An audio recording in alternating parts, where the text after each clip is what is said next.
Man, Oh, hey. the worst part about the intro, this new numbers thing, is the minute it starts getting into the fucking beat, Yeah, I we're know. like, That's the not whole point. I literally set it up like that. So it's you. like, we're the fucking beat, man. We're the beat. We're the drop, right? We are the beat. I think You that's a ready? song that we don't have licensed. We we've no. That's we've got the beat. We've Oh, got yeah. So we're right, fine. Yeah. we're fine. But we're the drop, and then when the drop Yeah. hits, Yeah. nothing, huh? Hi. Hi, how are you, man? Pretty all right. How about you? Good, good, good. So you may not know this. I meant to message you before the show to get this information. This show has been in the making longer than any other show in the Oh, history of Comic Level Up. yes. Do you remember when this was scheduled? By any chance? I can scroll up. I think it was like April. April? Okay. That'd be my guess. So we've been waiting since April. No, I think it was March. It was right Okay. before MegaCon, and I got sick. It was March. So Good we thing that doesn't scheduled- happen anymore.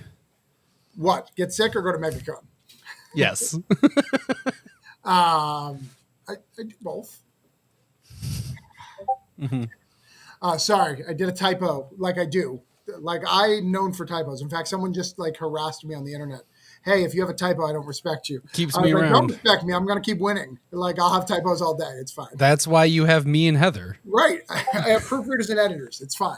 But anyways, so we've got a guy who's waiting impatiently. He's wanted to come on this show. He's wanted to talk about his fucking kick-ass book.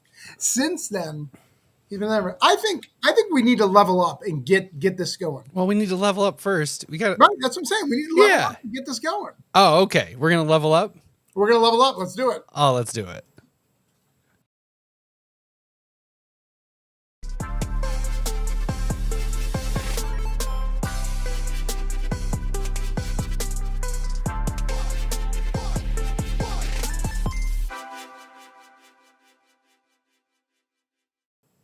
See, that one doesn't leave you wanting more of a beat. Does it not though? Well, yeah. I mean, it actually finishes. Now were these, again, we're going to go deep dive into these. Were these paid for? Are these official? I mean, I know that we've never been doxxed from YouTube, so I assume like these are. They are licensed under Comic Book Level Up. Okay. All right. So we've paid all the licensing fees. Well, I have, not to get into the nitty gritty, I have a subscription to something that allows me to get like certain like assets. And all I have to do is assign it to the show. And then I can use them on YouTube, and I make sure to get ones that don't need to do credits and stuff like that. But I do pay for it, so that is technically paid for content that is 100% legal. And yeah, because I don't like to rip people off, and artists deserve all they can get, and I don't have a lot of money to spend, so I don't want to be a hypocrite, so I found a happy medium. That's fair. Yeah. So yeah, it's the Comic Book Level Up theme. It's Comic Level Up. So to do the Comic Book Level Up, we need a guest. We do. So because I can't. Can we get Phil on? Is he still trying to get his internet? He's still. I talk to him about 30 seconds every few minutes. He's still gonna let us great. know. Good evening, guys. Checking out for the first time. Sorry about that. Hey. Markisan brings up no need to be sorry. Well, let's happy to have you. Let's bring this man on. Let's do it. Let's do it. I can't wait to see his.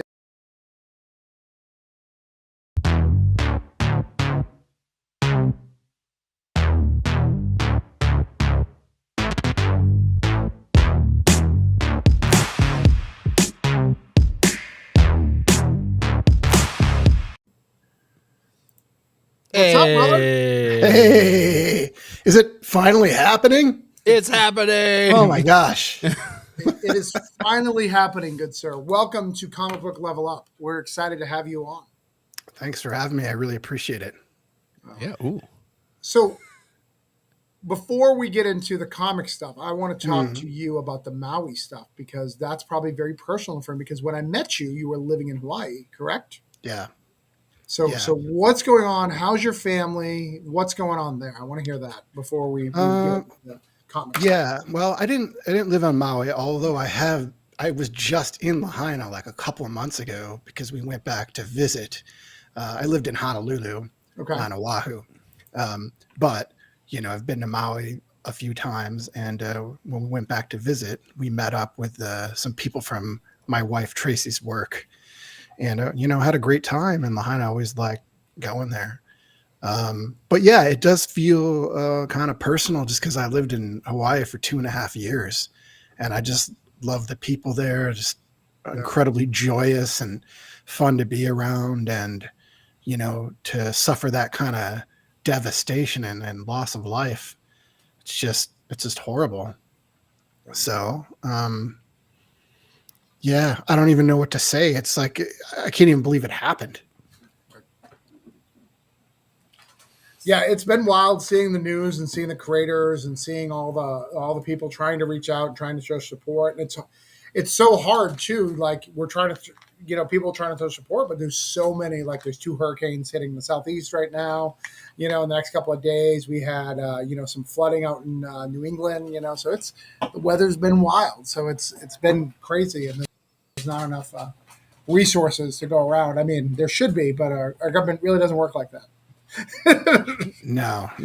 And I feel like more should be done, but hopefully it will be over the next few months or so.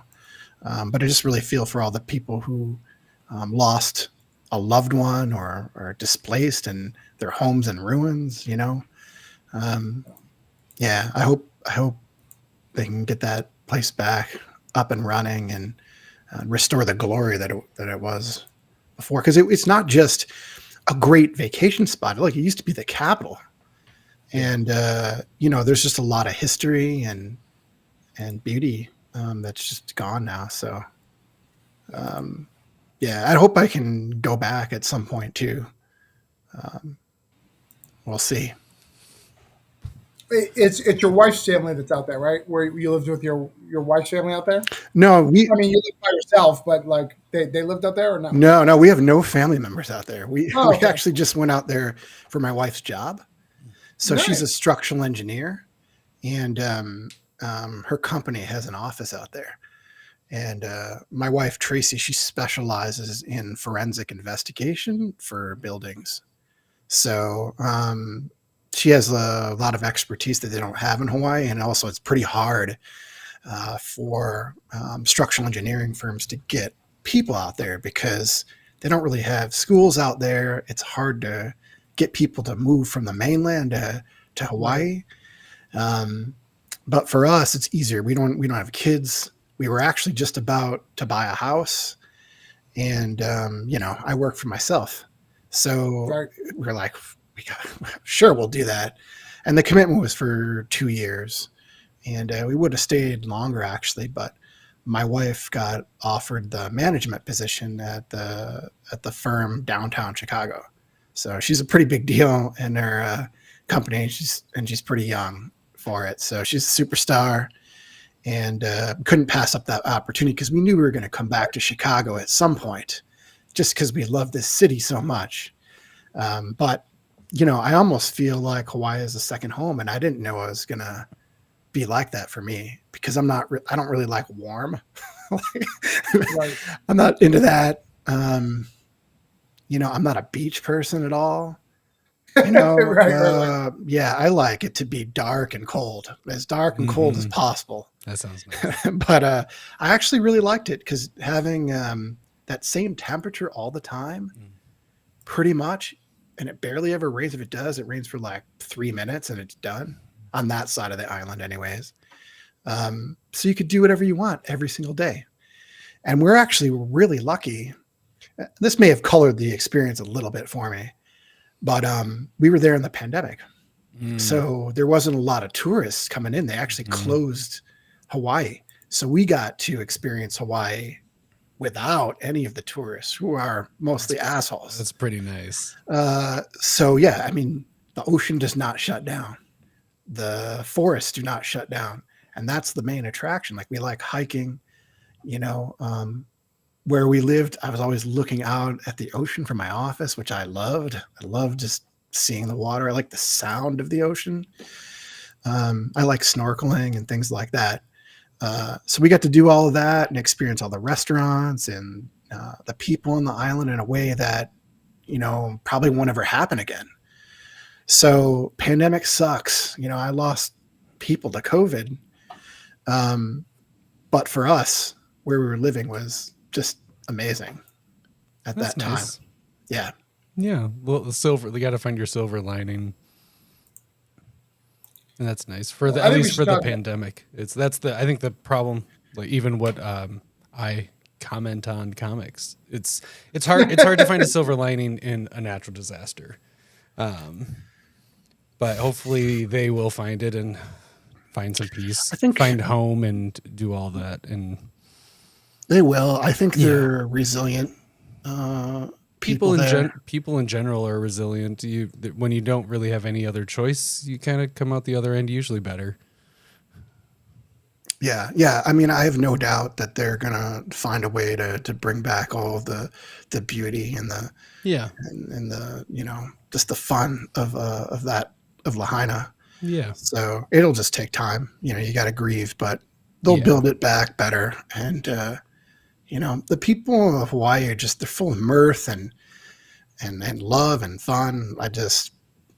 I loved just the whole society there, to be honest with you. The culture, everything about it, it was just a lot more relaxed. Sometimes a little too relaxed for me because I do,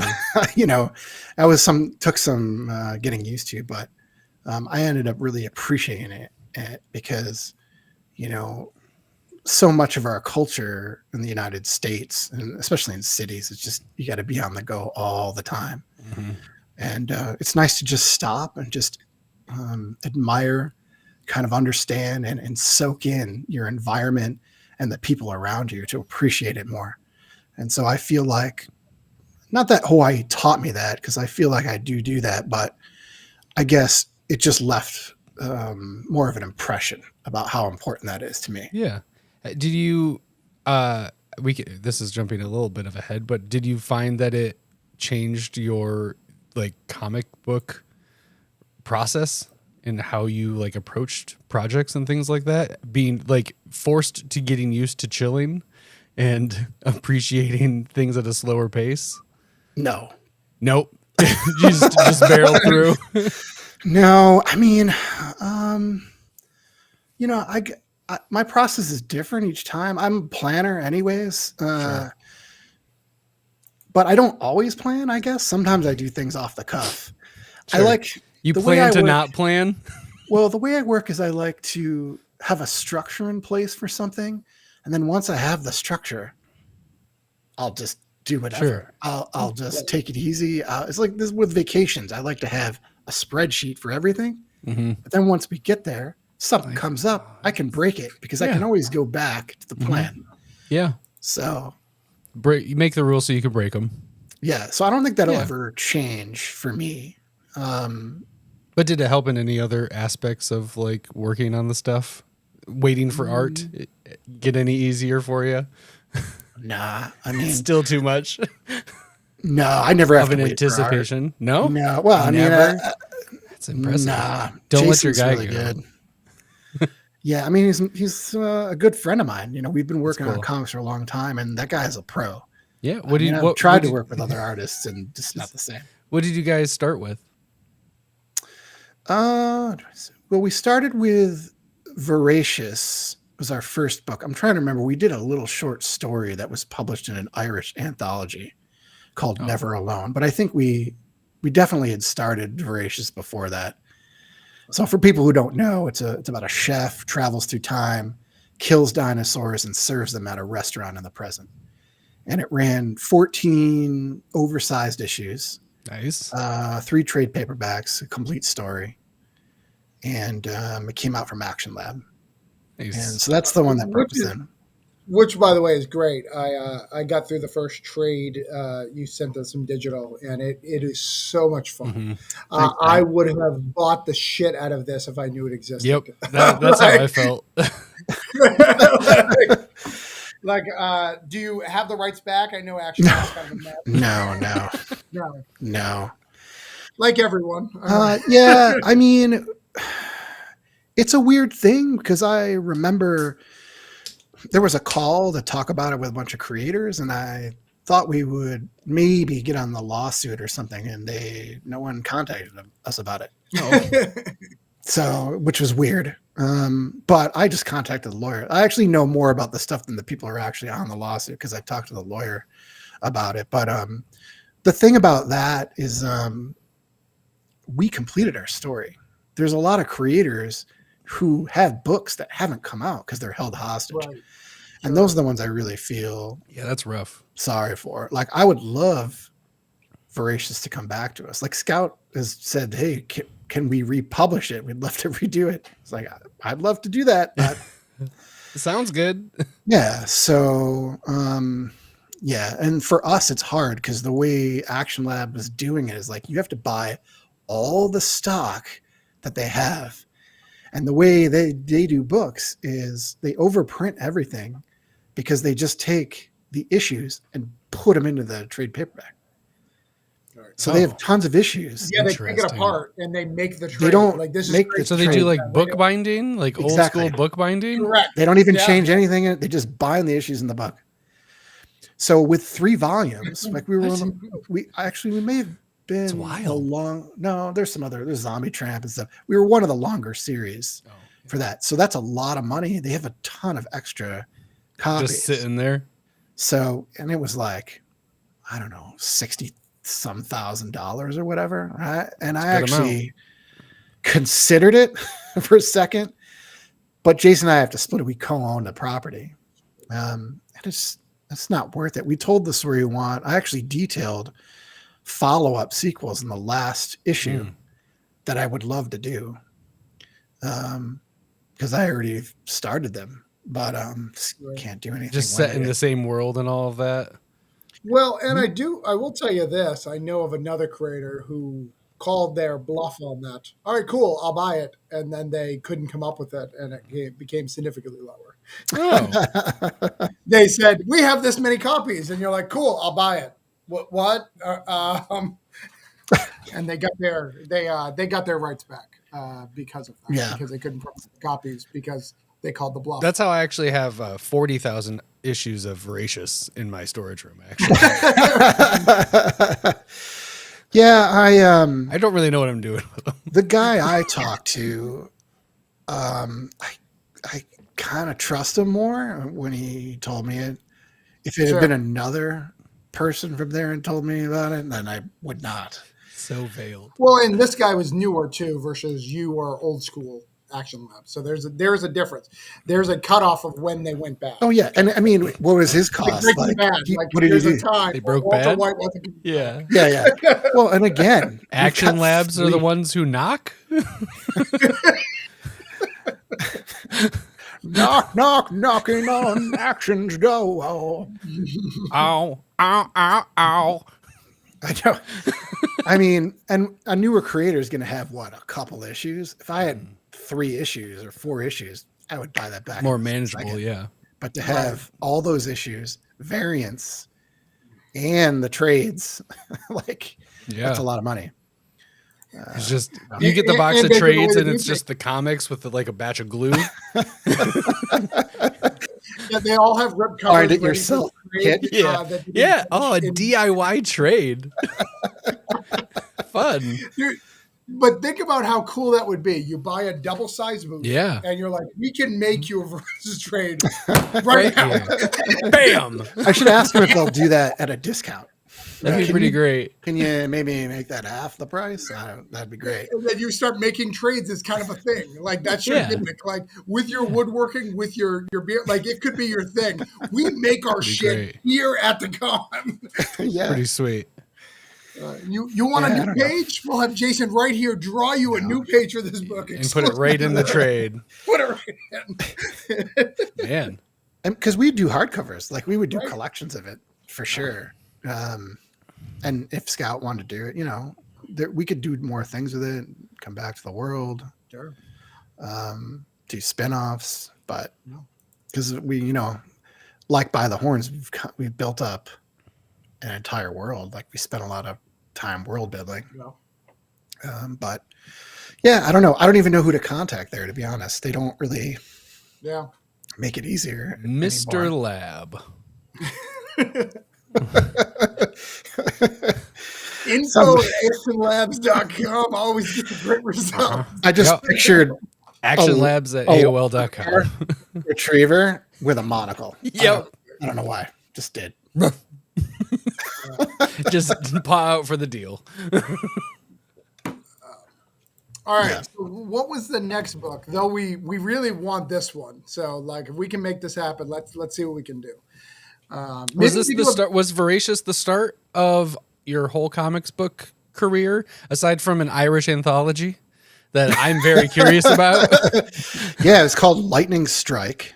Sweet. And I don't have a graphic for that.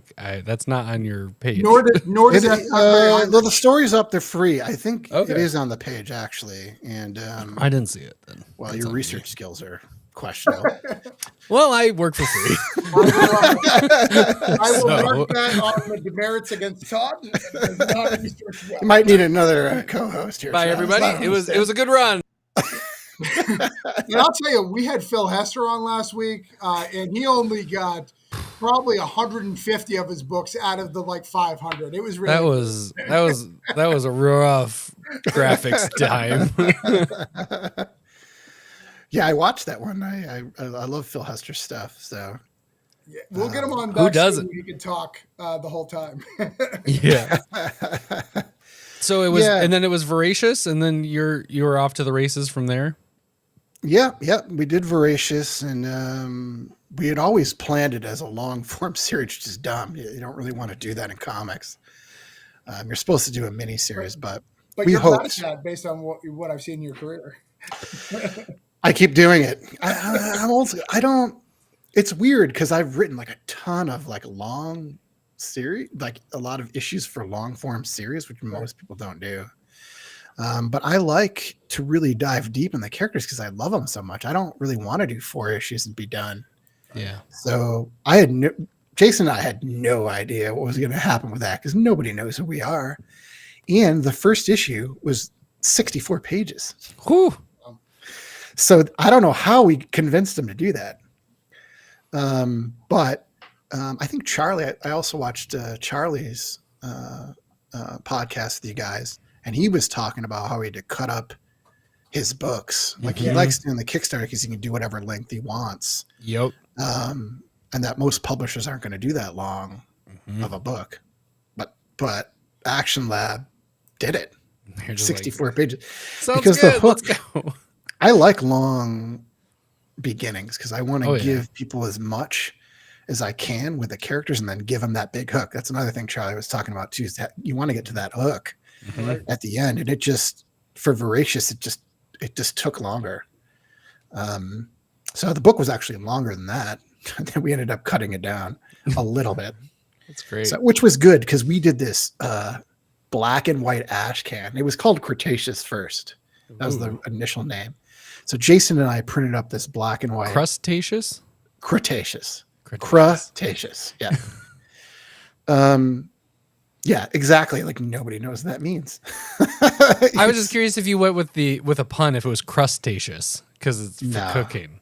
Yeah, no, that would be too Crustaceous? cheesy. No, well, Period. I'm sorry that I don't mean to prejudge your time traveling cooking book, Oh my gosh. but I like puns. I mean, it's a pretty decent like dad pun. Yeah, not Exactly. bad. I mean, yeah.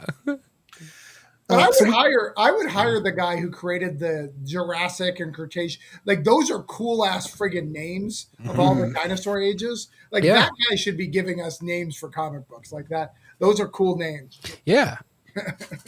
Yeah, I like that name, but It's a good name. I agree because I'm also a nerd, so I also like it. we put out this ash can, and it was the first time we'd ever done comics, and like I've been reading comics since I was like little, Right. but writing comics, I'm sure you understand this, Travis, and reading them, like when you first start writing them, it's very different. You think you know what you're doing, but you don't know what you're doing until you actually put it down on paper. So there were things that like there was so much dialogue in the first one. It was just, and we had the spread was in the lab in the first issue, and it was just wall to wall dialogue where it opens on the staple. Oh man. And so I had talked to some people that I know, like I'm friends with Brian Azzarello, and he like looked at the book and stuff. And I actually talked to a couple publishers about it, and they're like, you can't have the book open on the staple with this dialogue. It should be like an action shot, Right. And so it was cool because we did that. And then we actually we didn't sign with them, but we had started with Antarctic Press. Okay. They loved the book and they wanted to put it out just in black and white. And so we had a few issues with them, but they actually suggested that we change the name to Voracious. So we did that, and then we ended up parting ways. I think we're fine with it. They've posted about how much they love the book since then. So, but yeah, it just wasn't working out. So then we're like, okay, let's just retool this thing because we've gotten some other feedback on it. It's cool that we put out a book. Right. Put out a book. Just getting it done is like always the first step. If you want to break into comics, you got to do that. Just do the thing. But then we're like, let's just retool it and then try to pitch it again. And so we did that, cut down the dialogue, got it colored, found Andre and, got it colored and then, repitched it. So we didn't pitch it to a lot of places. At the time, I really liked Action Lab. It's kind of similar to when I pitched to Scout because I felt like Action Lab had a good, diverse portfolio, and there weren't a ton of books, so you'd stand out a little bit more. And I felt like they were on the rise at the time. And we got in at a good time because we got all the issues out. We got to do the entire series. Well, and I don't think people, to stop you there for a second, I don't think people, there's some people who read comics on the regular, like myself, Todd, who sounds like yourself, who go, Action Labs was super big. And like they were making a lot of moves in kind of the adult adult crime area, like the stuff that weren't being published other places, like in these cool, like, it was a cool niche place. Yeah. They had these niche things. So Action Labs was, what was it called? The Danger Zone. The Danger Zone was like the books that I really dug. Ours was under that. Yeah. It was a really cool little niche thing that you were paying attention to. And again, I actually would argue that Action Labs, if you're not a creator, you probably don't even have a bad taste in your mouth of Action Labs, right? Because you don't know the internet of. The books have been really good. David Pepos' book and the zombie, zombie tramp, zombie tramp. These books are staples. Are have a very good reputation. What was funny? Well, Todd, Princeless. Dude, Princeless is like one bunch of words. Yep. So go on. Yeah, I just wanted to state that, like, unless you're a creator and know the back end stuff, if you were just a comic book fan, you wouldn't know that Action Lab was not a great company. Right. Yeah, we knew the contract wasn't good, but it was our first comic. So and I didn't, for the most part. Of course they make mistakes. I haven't worked for a publisher who doesn't make some mistakes, right? But most of my interactions were positive with them. And they gave us the chance because I know when we first pitched it to them, they weren't sure about Voracious because it has a really weird concept. Most of my books are going to have odd concepts, but they're going to be grounded in just realistic characters. So I think a lot of times when people hear about my books or mine and Jason's book that we create together, they're not sure what to make of it. And it's not until they read that first issue that they kind of understand what we're doing or how we go about creating something. Which I like. I like to have a little bit of mystery to it as well. Right. But and I just like weird, unique ideas. Yeah, that's the exact kind of premise where I'm just like, okay, stop talking to me about it. Just I'll grab number one. I don't need to hear any more. The premise, I already wish I was going in more blind because that would have been more interesting. What year did this come out initially? I think 2016 was the first year. Because it's interesting because I feel like it sounds like a book that'd be coming out now too, because you do see that a bit more. The weird, just like those like premises where you're like, all right, Yeah. I don't really, okay, I'm going to check that out. And I love that that's more of a commonplace thing. Just those ideas that are like, you couldn't get it anywhere else besides comics, because it would be so hard to translate into other media. Right. But on comics, that premise can work.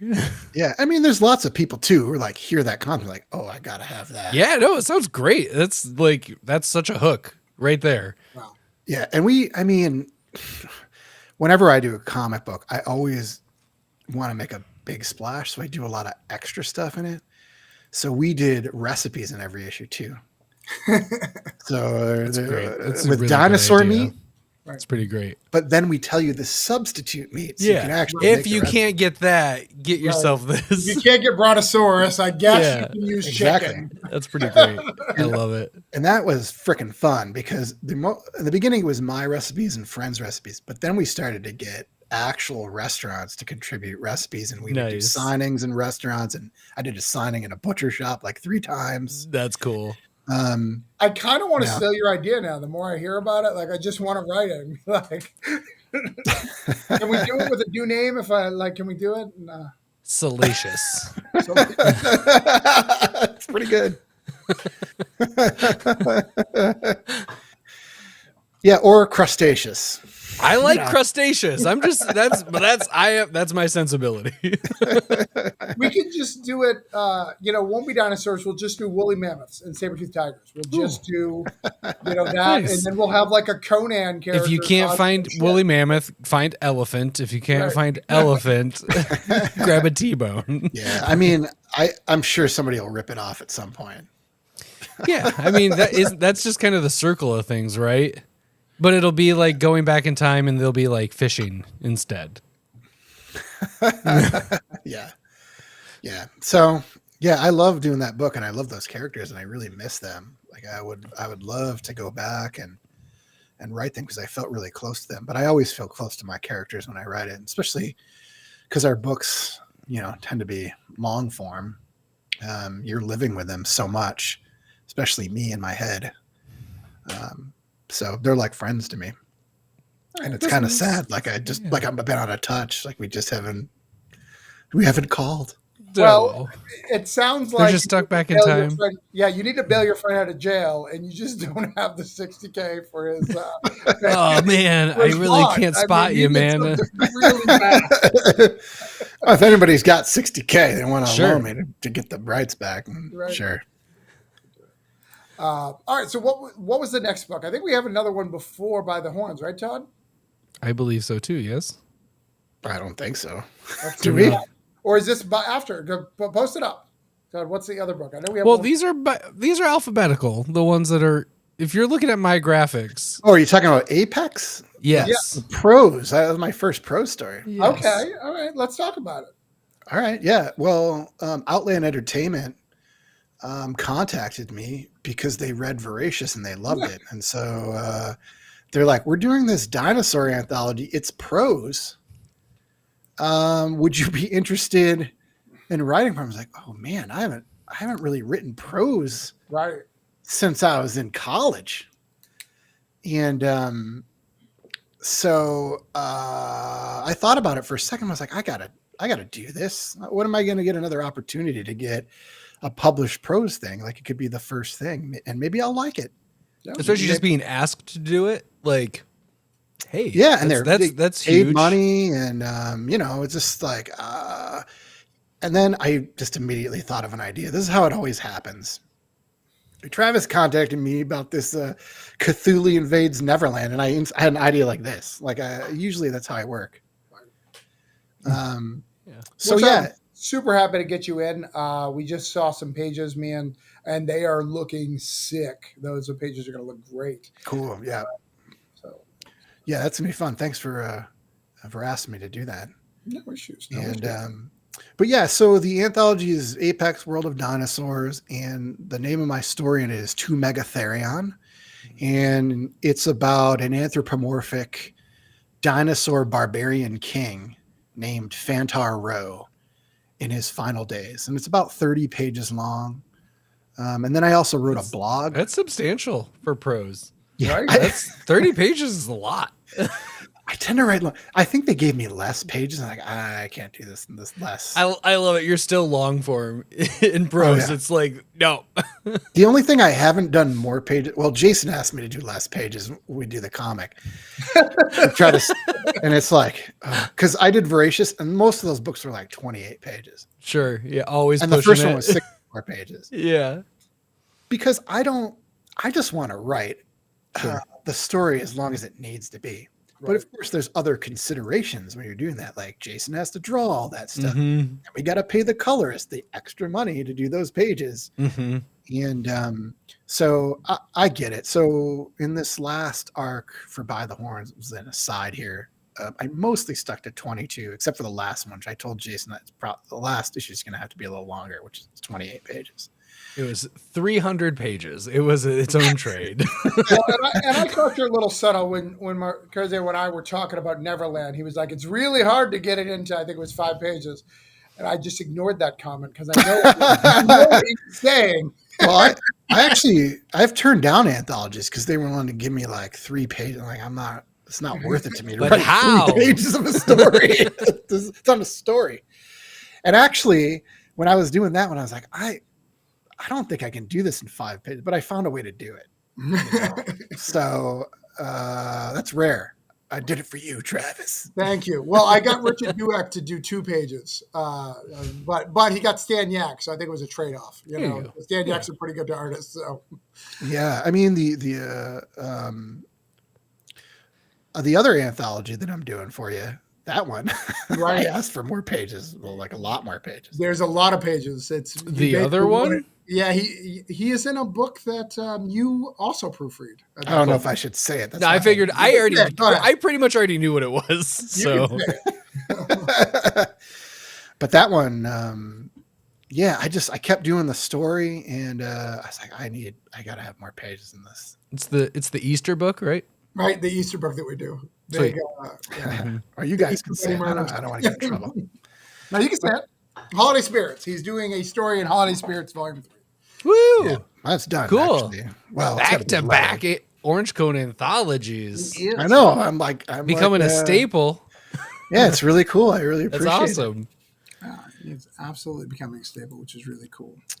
Yeah, I love that story, and I got to work with Greg Miller, who does animation for a company called Titmouse. Hey, Tim Mouse. Oh man, legendary. Yeah, they just put out the Metalocalypse movie, Yep. and Yeah. so he worked on that, and so he's been a friend for a while. I'm trying to get him to do stuff, and I actually had this story for another holiday anthology, and it never got off the ground. So I never finished writing it. But so when Travis, well, actually, you didn't ask me. Jerome, You're not running it. Jerome. Yeah. To be fair, though, I mean, I want to not to throw Jerome. Like you were on the short list of people we wanted to ask. So Aw. Cool, I appreciate it. But yeah, Dude, so I wish Jerome you would asked invite do me it. I was back like, to your show. It's been like 2 years since I've been. So let's make Oh a deal. boy. Oh jeez. Can we not start beefs, guys? Hi, Bearded. I love you. Oh yeah, so that was cool. I really want to do it. To be honest, and I wrote that for the Christmas anthology, and I have an idea. To me, it's an origin story. Like I could do an entire comic series based off of that. So I might. Holiday Spirit spinoff. Let's go. But yeah, to get back to 2 Megatherions. So Yeah. So you wrote 30 pages. and then I also did a blog for them as well. That's about what's in the name of 2 Megatherion and what it means and how it's layered in the story, because it actually has like quite a few meanings to that little tale that I did. So that was pretty fun. So yeah, I hope to do some more prose, because I did it. It's very different than writing comics, because you're all by yourself. I don't have a collaborator. It's just me in my head and the characters. And I did it differently. Like I said, I'm usually a structure guy. I like to write out the structure. I like to do character sheets. I like to kind of flesh out the world before I ever really script it. I like Jason to come in, let me know his thoughts. What does he want to draw? How do I going to incorporate that in? But with this one, I had the idea and I was like, you know what? I'm just going to fucking start writing it. Nice. So that's cool. What I did. And then I just let the story go as the character took me on the journey. And that was fun. So I can write both ways, which I've realized. And now I've started now there's a lesson. Like Hawaii didn't teach me anything about writing comics, but writing prose did. Because I'll do that for my books now. I've done that with By the Horns a number of times. Like I have the structure for what's going to happen in the book, but sometimes something will come to me like issue 6 of By the Horns Dark Earth, which is all the splash pages. And it's Evelyn the Eyeball, her journey, and about how she was abused by a wizard and how psychologically damaging it was for her, but also how she finds hope in getting out and being with people who actually love her. And, Jason had this idea where he wanted to do all splash pages for a book. And I was like, I don't know. I don't know. He gives me these ideas. I've incorporated every single idea he's ever wanted in the book, but it has to work, Mm-hmm. Yeah. So I'm like, I think I do have the perfect spot for that. And so that's how 6 came. And I think, it's one of the best things we've done. I love all our issues. It was definitely super fun.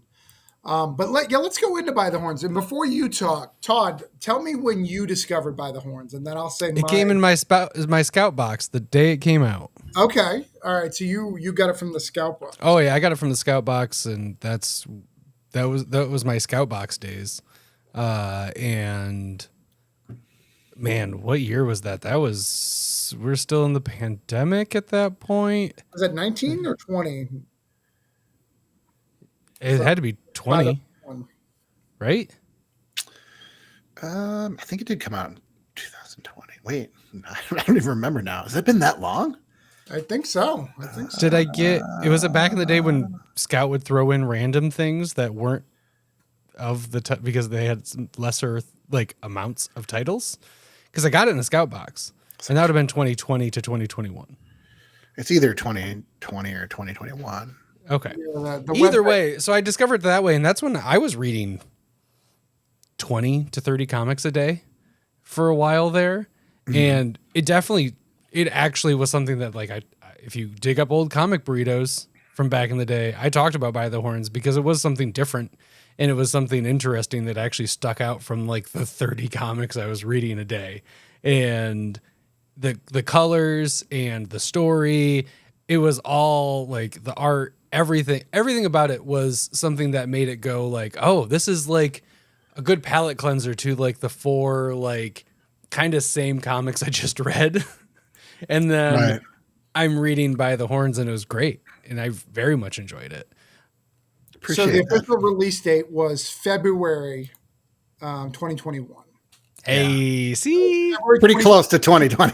It's pretty close. Yeah, based off of Scout, it probably came out in March. No offense to Scout, just yeah.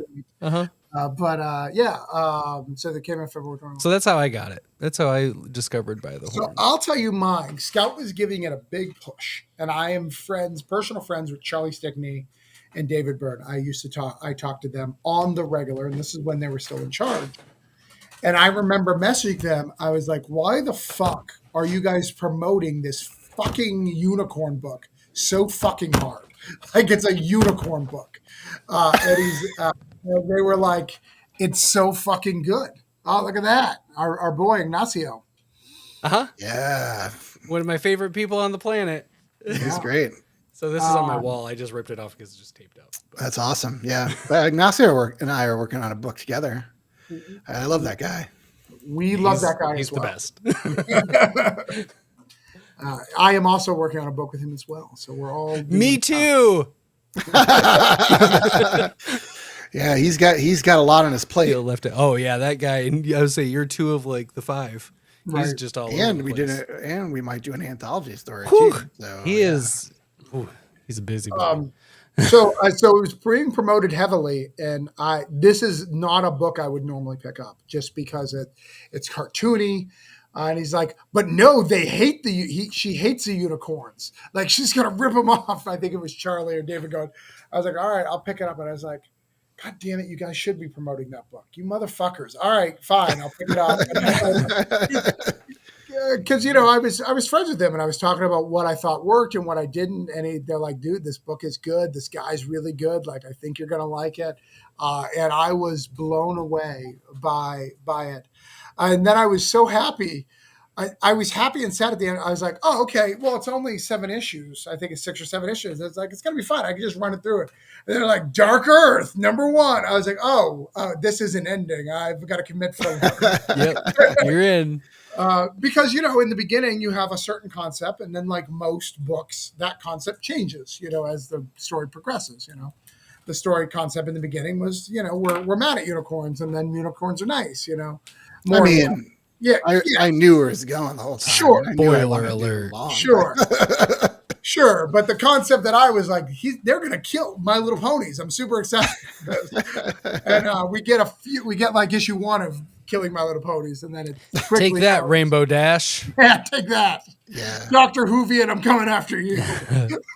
But no, I very much loved the different slant to the whole story, and it is really interesting, and it's like voracious, where it's a premise where it's just like it'll hook me from the premise, and then it is very well executed from there, because it's kind of easy to come up with like a crazy premise.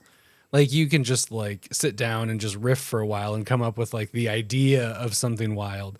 Executing it, making it actually feel like a real world and real people are in it, and like these characters like make sense in the world. That's a whole different like balancing act.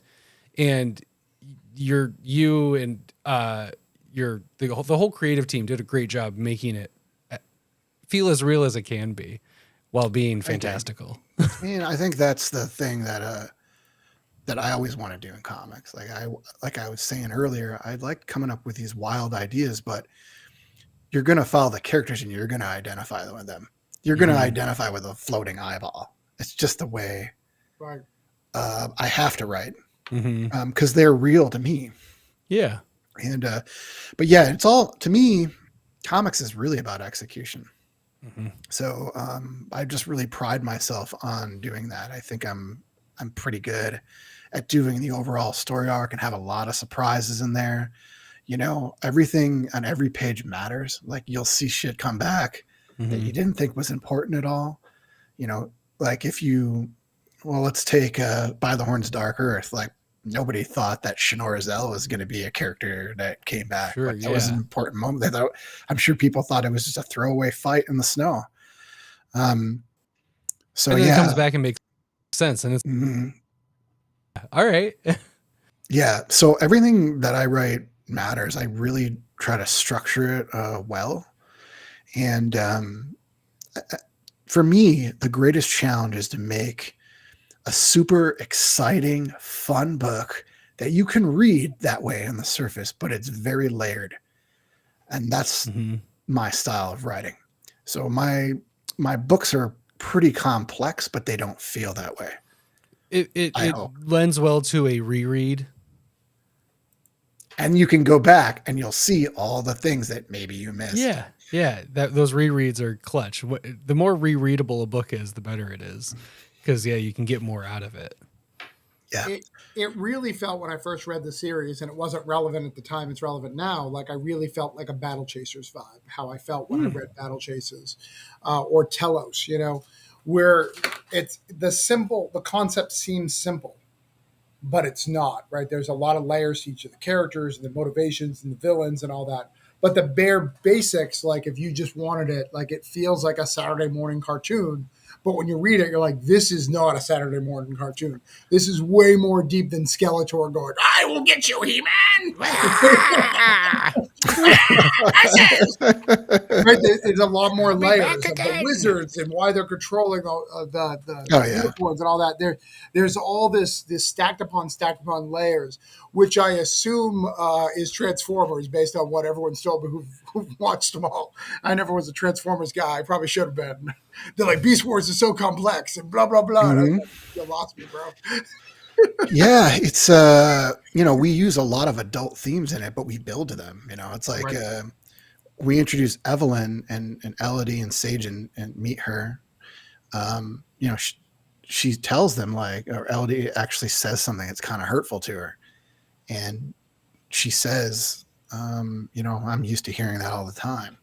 And it's not a throwaway line. Like I knew eventually I was going to get to her, like her story and like what she went through and, her thoughts of suicide and all that. And she's a floating eyeball. So, but to me, she's like a real character with like, real human emotions. And the best part is Jason drawing it because you see all the emotions in her and she doesn't even have a face. So, I mean, Jason, hey, you see sadness and happiness in the eyes. If you're going to pick one little part, it is great how expressive and, because you'd think that the art wouldn't be doing any heavy lifting for the eyeball character in terms of portraying emotions. Yeah. But it definitely does. It makes a difference. Saying one thing and looking a little different and all of that. Yeah, and she actually will set the mood for different scenes even when she's not super involved in them. You'll just see her expression. Right. It's like, uh-oh. And you'll instantly understand like what's going on. And Jason does a really great job of doing that, like dropping her in and conveying mood just with a look. So, well, I really appreciate everything you guys said about the book because, it's like a labor of love for us. We put so much into that book. Definitely, I feel like we go the extra mile for our book. So for sure, no, the effort is, I think, well founded and obvious. It's one of those books that you have to like. I remember telling people at my shop because I work at my local shop that I also buy my comics from, and it's one of those books where you just have to be like, just trust me, like you don't. It's hard to convince a bunch of people who are buying like Batman and like all these dark books. I'm just like, just trust me, you're good. Like it'll be fine. This isn't it's colorful. It's bright and depressing. I've said this so many times. Bright and depressing is my aesthetic. And this just slots in perfectly. It's bright and depressing. And I love it. And I just love it. Yeah, it's funny too with the way the brightness because I always dress in black. I'm super metal. Yeah, the heavy metal and all that. Yeah. Jason is not. Jason is like Disney and you could it's a great combo. So I'm like, for this book, he really wanted to do like more bright colors because he loves landscapes. He just loves environments. Right. So he really wanted to have different looks for it. So, I was like, all right. I can get behind that. I can deal with it. Yeah. So we worked on that together because we thought that it would be a really good contrast. Like you get to see this world and the beauty of it, but what's underneath it isn't always as shiny. And that's, really how the characters are too, especially the unicorns. Because I've never seen a book where, unicorns are portrayed as bad. Right. They're always this like symbol of hope and light and stuff like that. And or the heroes, it's always positive. Exactly. And I'm not a big fan of unicorns either. So I get when people say that, but yeah, we always have this issue where people see the concept. Some people are like really into it or they become fans of our work because they've read Voracious or whatever. But a lot of people will be like that. Like, I'm not into unicorns or this book looks like it's got a lot of color in it or whatever. It's just like, just trust me. It's like, yeah, but you got to read it. Yeah. So, yeah, I mean, we've had, man, I thought it was YA when I first, because I got it from the Scout box. I had no idea what it was. Yeah. I'm never writing YA. So. Yeah. But I had no basis and I just saw By the Horns and I'm like, this looks colorful and fun, which also like goes with me. And then I read it. I'm like, oh, all right. That was cool. Yeah. I don't know. I think I could write a kid's book. I don't think I want to write YA. I respect that. Those are two very different things. Yes. I got to go with the extremes. I don't really want to go in that. I think if you aren't feeling YA, you shouldn't do YA because it's like it's a whole thing. It's a whole scene. They'll know. You gotta really go for it. Yeah, I don't know. I just tend to write adult because I just want the characters to feel like real adults. I guess. I mean, comics are for adults mostly. I mean, they're the people with money. I mean, there's books for every single age. Yes, but the ones for my kids, I'm buying for them. So like, it's still for adults. You still got to get the adult to be like cool comic. I mean, there's some creators who are just super skilled at doing the all ages books. You know, like Usagi Yojimbo is like one of my favorite. Oh books. Yeah, sure, yeah. Are you enjoying that crossover? Yeah, I finished it. I actually read. You liked it? I did like it. Yeah, nice. I'm waiting for a collection. That's a collection one for me. Like all right, I'm not going to trade. No, I appreciate that. I appreciate that. I'm a trade waiter. Peter Lard came back to do a cover, so I was all in before that. Cool. But like Peter Lard came back, Kevin Haynes, Peter Lard, and Steve Levine like doing a cover. Wild. But one of the things we got to mention because I think it's a big deal, and I'm going to even like really show to the audience if they're not aware. By the Horns is the highest, the biggest numbers, or the longest running series in Scout history. Yeah. And the bigger deal about that, let me point that out, why this is even a bigger deal if you don't know, the one before that was, if I'm not mistaken, James's what's his name book? Come on, help me out. Okay, White Ash? No.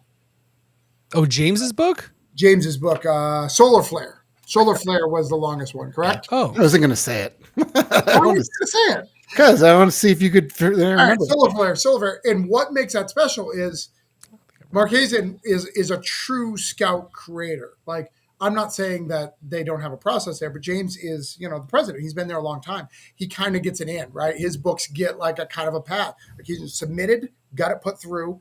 I'm not saying that it's not good. Please. No, it's one of my favorite books of all time. But it's really cool that you submitted, got approved, continue to keep your numbers to a point where they're continuing to publish it.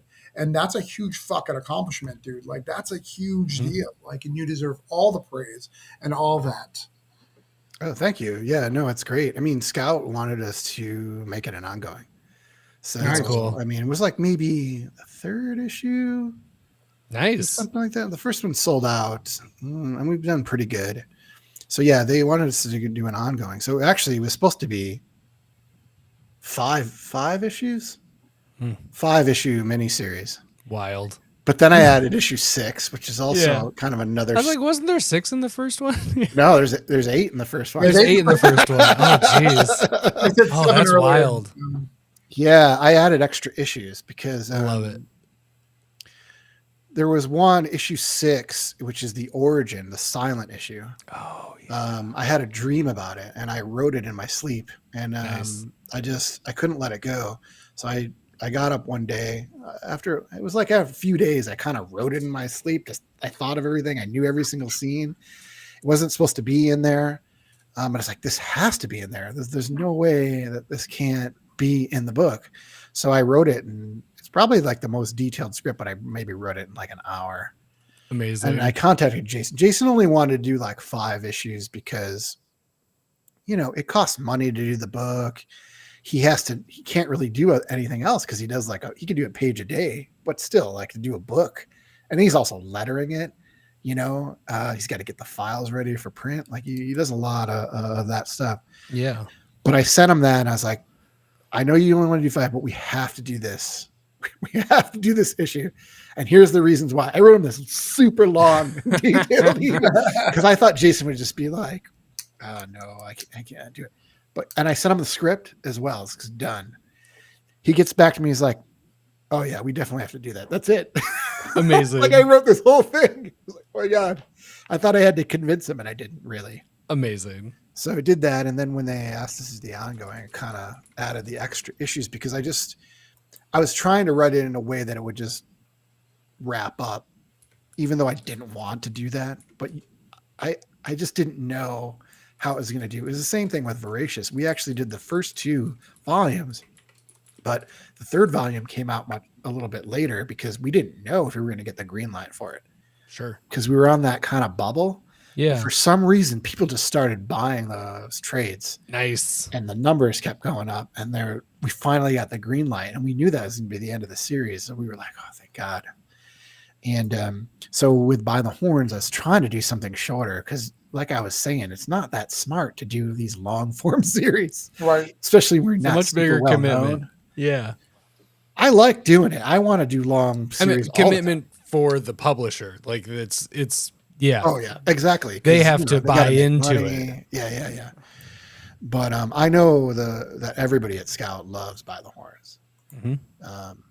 So yeah. So we did that, and then they wanted to do ongoing. I wanted to add the extra issues because I needed to seed more things for what was to come.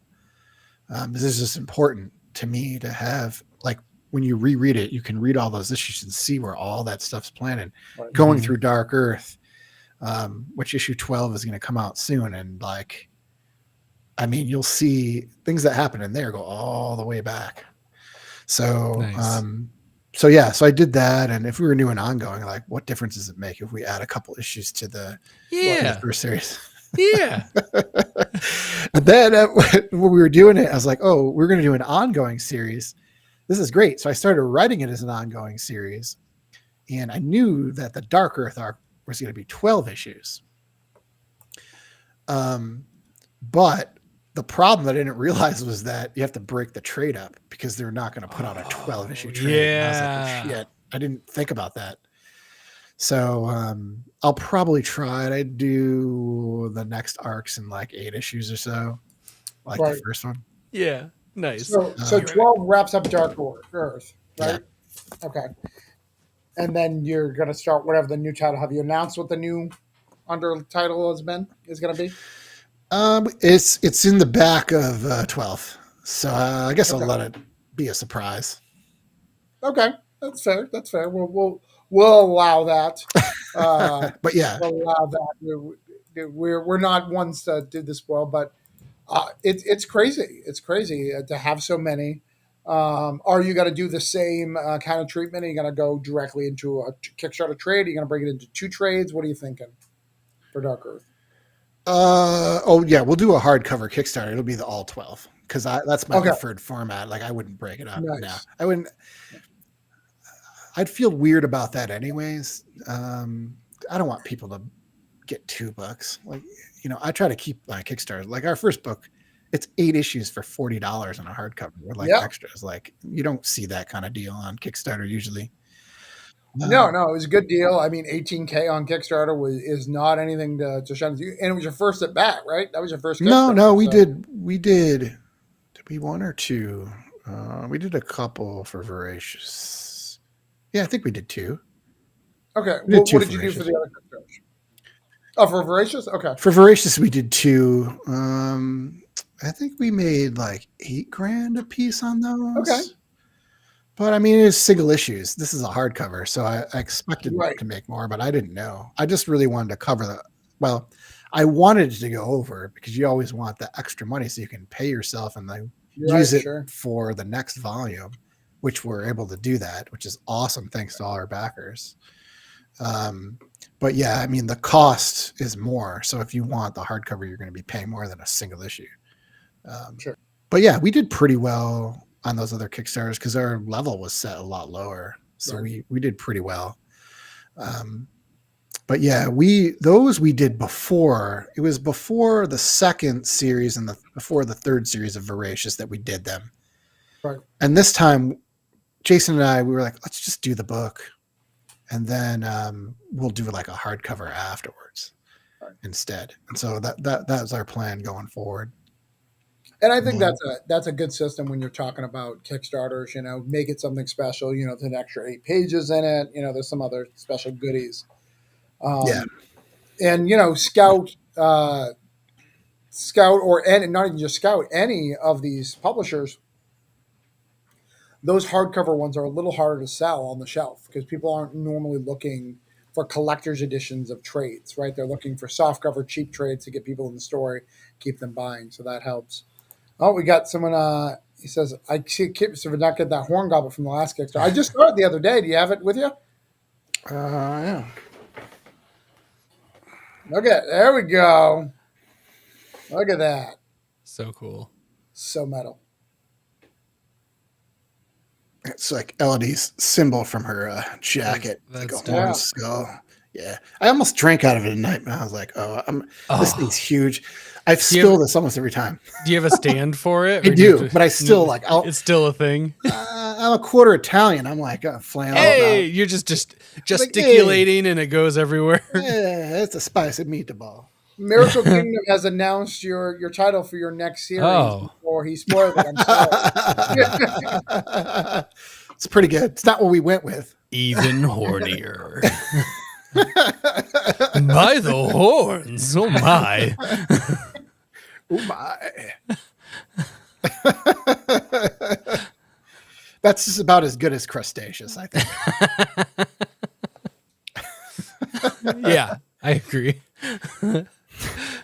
But yeah, the Kickstarter was great. I was really happy with how that came out, and it came on the back. I think somebody mentioned this, but yeah, we won a ton of awards and everything. Yeah. Like this year's been really What good. have you won?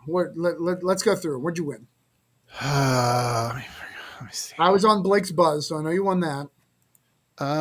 2022, we won the Comic Book Yeti Ice Award for Exceptional Ongoing Series. Nice. For Your Friendly Neighborhood Comic Show. Shout out.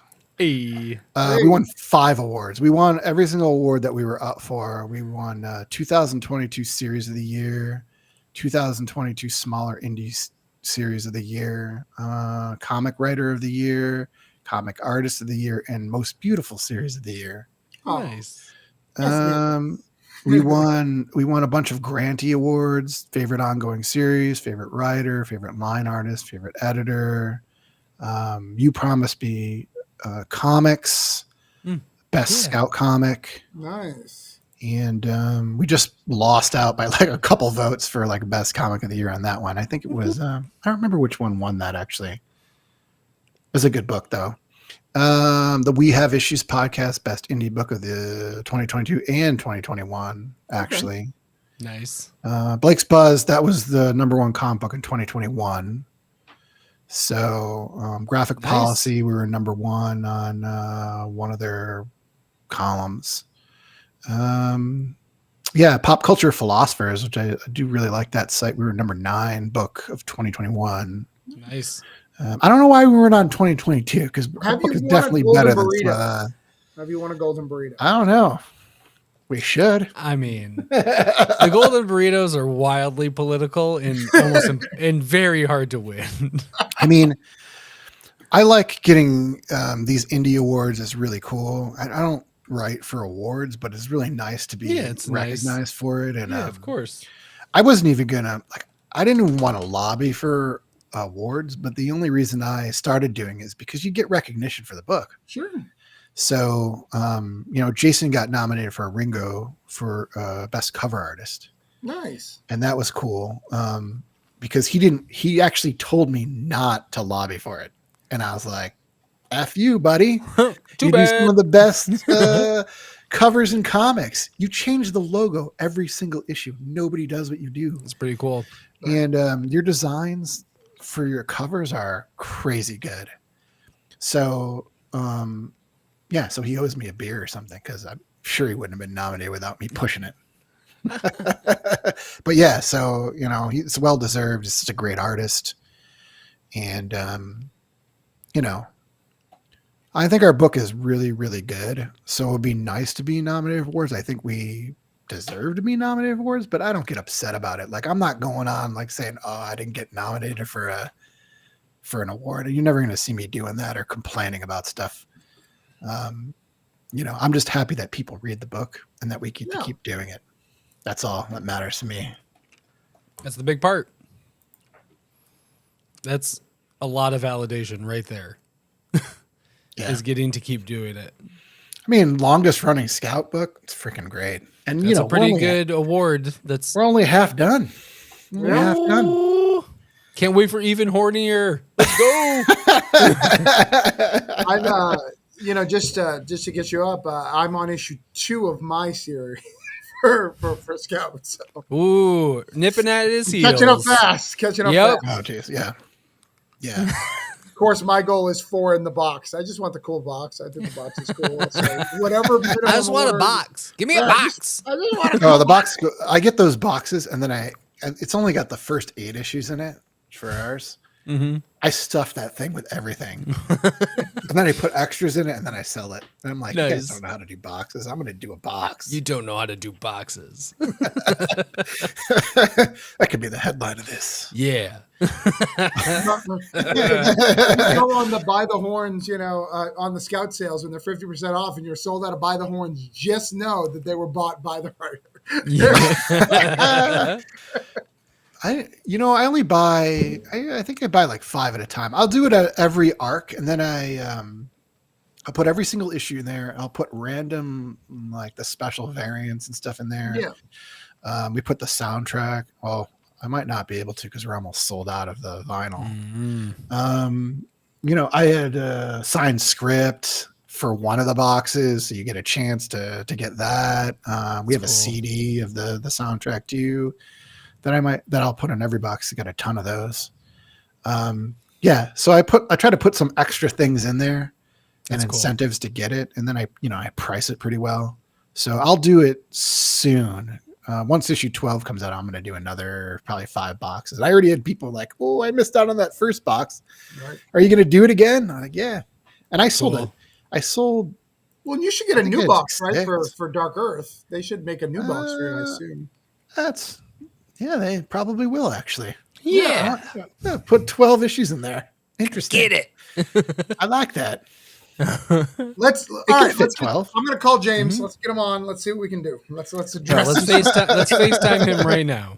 Let's address this right now. We're live. We'll handle it. Yeah, tell them that they should celebrate By the Horns. James, why is By the Horns better than Solar Flare, James?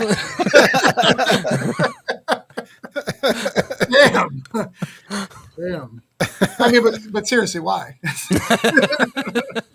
I was on his Whatnot program as a guest, and we talked about it a little bit, and I was like, we're gonna pass you. He's like, man, I'm all for it. I love your book, and I can't wait to see you crush it.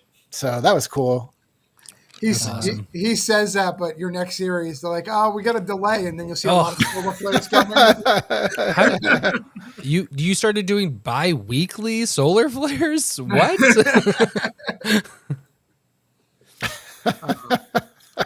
Yeah, I wonder if he'll actually write more of it. I don't think I've read that book. The Mall 2 comes out. I love that the competition. I haven't even read that shit. What's that? He writes books. Man. Oh, that's cool. That's cool. Yeah, I just know it ran long, but the concept's awesome. So I will get to it eventually. But yeah, that's how I feel too. I have it. I don't read a ton of I mean, I buy comics every You're killing week, but I'm not like Jason reads every comic. I'm way more selective, and I like real indie things. So, I don't read a lot of like DC or Marvel or any of that. A few things. Like I love Daredevil. I love Batman. Nice. Yeah. So you like the same character in both universes? Completely different character. Oh, I was just kidding. One is blind as a bat. One is a bat. One should be Batman, and the other one should be a different name. Yeah, I do kind of like the street heroes. The street level stuff. Moon Knight, which is also kind of Batman-ish. You guys are, I say those are 3. I love it. I love Daredevil, Moon Knight, Batman. You've got to feel, that's for sure. And I dig all of that. I'm really the only big 2 that I read are Green Lantern, Batman. Batman will always be a pull. I've been pulling it since pre-New 52, and I can't stop at this point. But then like She-Hulk. She-Hulk is probably my favorite big 2 book right now, and I adore it. I really like the Captain Marvel book that Kelly Thompson was doing. Yeah, I was say you're not talking about the current one. I'm assuming the Thompson. Yeah. The new one is it out yet? The new one? Yeah, they just had a number Yeah, one. the first issue. Yeah. To be honest with you, I can't get You're past fine. the whole band outfit. Oh, It looks like she's in a marching band. the So, I'm sure people love Hellfire that. Gala one that's designed by Bartel. I don't How dare you? like it at all. So I actually don't like That's a most of these Bartel. new redesigns. I've never seen a redesign advertised as much as Captain Marvel's Bartel. It was redesign. a lot. I'm sure people love it, and that's cool. Oh, but I like it, but it's fine that you don't. I can see that it's polarizing. I can't look at it every month. That's the reason I won't pick I up. can't books, look to be at honest it every month. just I have really to can't. trade weight. I have to do What it if- all at once. What if you found out when you read the issue she actually is in a band? Yeah. Yep. That would make more sense. She shoots batons now from her hands. I love the It's character. wild. I don't know. It's just something about it. And usually I'm not. I mean, I love art, of course. Mm-hmm. But I'll usually follow story. But I guess I don't really know that writer. So maybe that's part of fair. it. If it was a writer, if it was Kelly Thompson Sure. continuing it and she was in Oh, that the was marching so good. band outfit, then I would be like, yeah. All right, I can get I'll along do with it. Yeah. See, I didn't read any of the Captain Marvel thing until I read the Brood crossover that just happened a little while Sure. ago. And that was the best X-Men I've read in a long time. I was very confused. Yeah. It's like, oh, this is pretty good. I mean, This is great. What's going on with this? This title's wrong. It doesn't say Yeah. X-Men. There's a shit ton of X-Men in here. yeah. I love X-Men, but I can't get into the books because they keep relaunching it. There's like Sure. crossovers. There's galas. I don't Jean want Grey #1 just came out, and it's in the middle of an event. It makes me just really want upset. one It's like book. I would love to pull Jean Grey, but it's already mixed up in all of the hijinks, and I'm like, I can't do it. Yeah, can't. I can't. That's too much. It's the same thing with Batman. Like, I love Batman. The current run is good, but then all of a sudden they hit you with this crossover. They hit you with Detective's like, better. I didn't like that actually. You So didn't like and then Rom V's Detective? I love Rom V. I just didn't. I don't like the tone of it. That's but fair. then they'll hit you with these like $9.99 books, Mm-hmm. and I don't want that. I just want one book for like, I guess $4.99 is the normal. Yeah. Mm-hmm. One book and just keep going. And I don't Yeah. get that anymore. And so I think I will almost drop all of the big two because That's I don't. fair. I That's don't why need all I this dropped relaunch stuff. Spider-Man. I dropped Spider-Man like 6, maybe more months ago because I was really sick of 3 times a month, and then having a #1 that finishes up the arc that they were just. I was just like, this is crazy. Like, I can't do it. It's just too much, and it was not. I did not enjoy it. It was Yeah. a rough scene. Yeah. I actually thought about this the other day. I rarely think about writing for the big two. But I've written a team book for 20 issues and By the Horns, and Voracious was pretty much a team book too. Yeah. Yeah. I would absolutely kill it on X-Men. Yeah. It would work. I would crush X-Men. Yeah, That'd it be would really work. good You'd with, be all set. See, heart action. Like I would give you a do new that. Warriors. I think you need a new Warriors. You need something more street level, something more fun. Yeah. Characters are a little sillier. Defenders. Defenders. No, I don't write silly. That's why I'd say Defenders for you. I think that'd be cool. No, I like the X-Men. Well, that's fine. I'm just trying to work from Marvel's perspective, and I think you do really well on Defenders. We'll let Marvel. But I would know. definitely The only pull thing you. you're I writing is definitely pull your X-Men book. I would write that. I could try to write that. You start with Defenders, and then you go grab one of the 14 X-Men books. Oh man, yeah, I would love to do like an X-Men throwback book, actually, like the Australian Nice. How they- Outback type Nice. Yeah. story. I That'd be love that cool. lineup, and Like how they did the 92. Just go back Yeah. to the old ways and just start doing a new. that way there's no crossover. Uh-huh. Like, I could It's just yours. Oh, that'd be I ideal. I always get very confused by Marvel's current method. So we're going to write an ongoing series, and then here's Daredevil from 1990 in the black Yeah. suit, because you wanted that. Here's Venom, regular, and then we're going to do a Lee the Protector story.